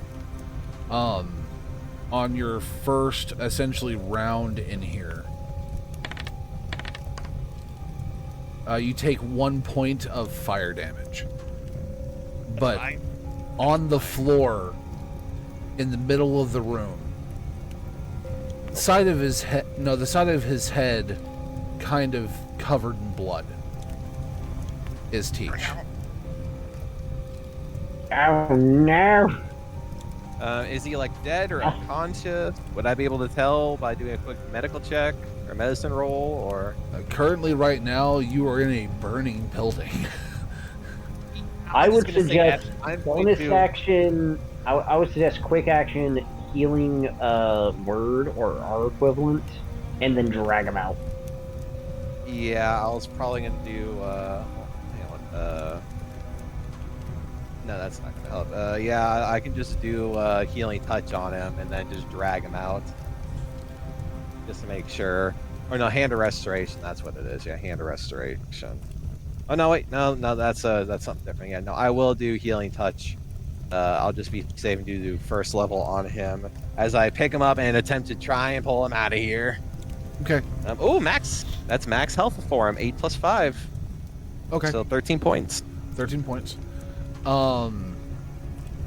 I need you to make, because I'm not trying to be rude. You are a tiny man. He is a regular sized man. So I do a +1 in strength, so he's still Yeah. a dwarf. He's still got good, decent yeah. strength. So if you go on ahead and give me a strength check, it is low, but if you can give me a strength check to pull him back out. I mean, I got a 16, 15 plus 1. Perfect. You do take, just on exiting, almost a max roll here, 2 points of fire damage because of your elemental ward. 1. No, it's 5. It's 5 halved to 2. Oh, there you go. Yep. So Smart doing the fire ward. Yep, already halved it in my head. I'm smirked. Heck yeah. Smart. So Saris, just as you come out with members of the guild to start the fire brigade, It's like, screw the fire brigade. I'm bringing members of the guild to start suppressing the fire. yeah. You come back out and you see that Thrain's dragging Thrain Teach. has pulled Teach out of the fire. Yes, you have healed him, but I would say for the sake of this moment, you have essentially stabilized him. Yeah. Stabilized. Yeah. Thrain will be coughing his lungs out as he gets out of there, just like breathing and wheezing a little bit, like, so much smoke, so much fire. Ugh. I'm on it. Bar is just using another charge of his water rune. Fire hose. Yeah, Sarah's got mages who know water magic. Yep. And the fire is starting And to sand. get, the fire is starting And sand. the fire is starting to get more and more under control. Yay. But Yeah, Saris runs up to Thrain and Teach. Alright. I think he's stable for now. Oh, my lungs hurt. And proceeds to cast on him onto Teach. okay. Alright, it's 2d8 plus 2.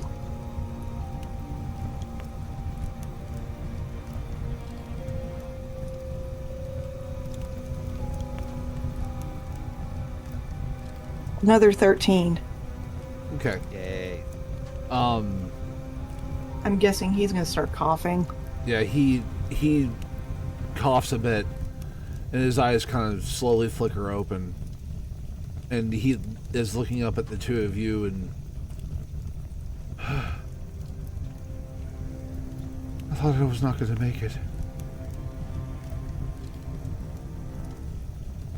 I'm just glad I got there in time, friend. As he starts coughing and wheezing still a little bit. We won't. We're going to Did you get you die a that room easily? inside the guild. It's not safe for you out here. That sounds like... Jacob,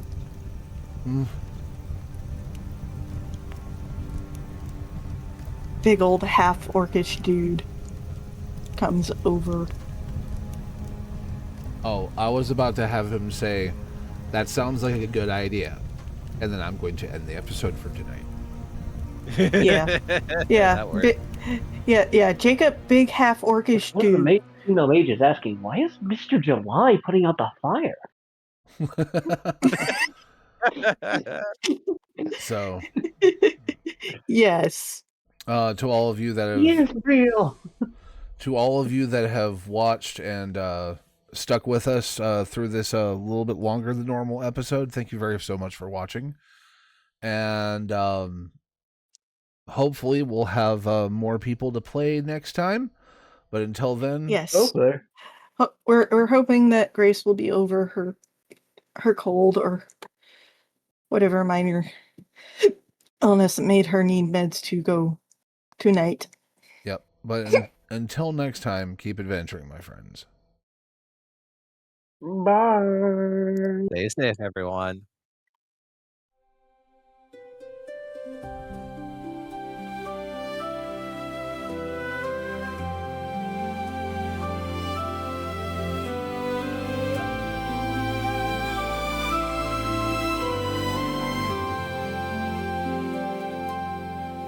We've walked through forests, sailed the seas, fought through shadows, chased the breeze.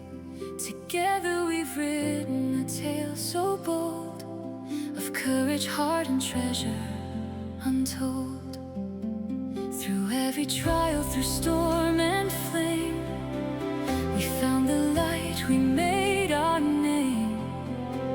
Though this chapter's come to rest, the journey's end is just a test. Keep adventuring, my friends. The road never truly ends. Though the story fades tonight, new horizons rise with the light. So keep adventuring, my friends. In every heart a tale ascends. With every breath the world unfolds. Keep adventuring forever bold.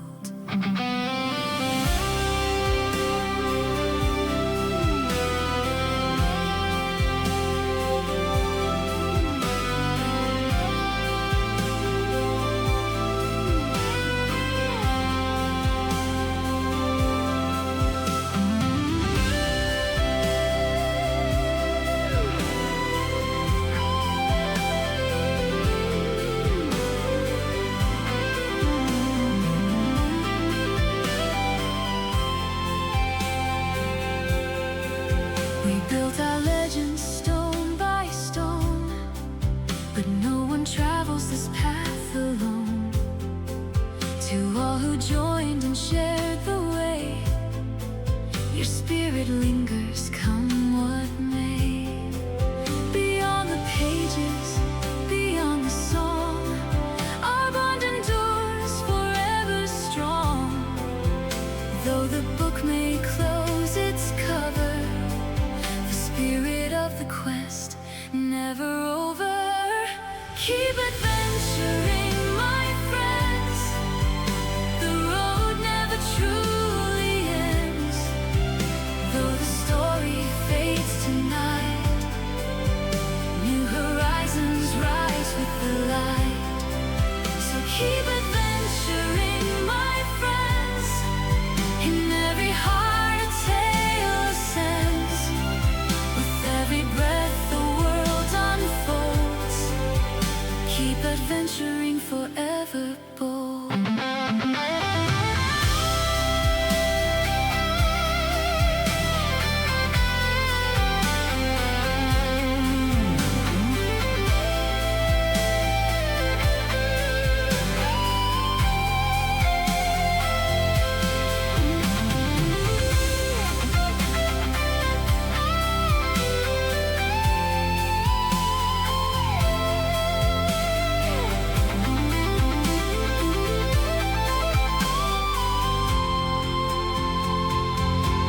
The fire still burns, the stars still guide. There's always another world to find. So even though we say goodbye, our dreams will soar the journey sky. Keep adventuring, my friends. The road never truly ends. Though the story fades tonight,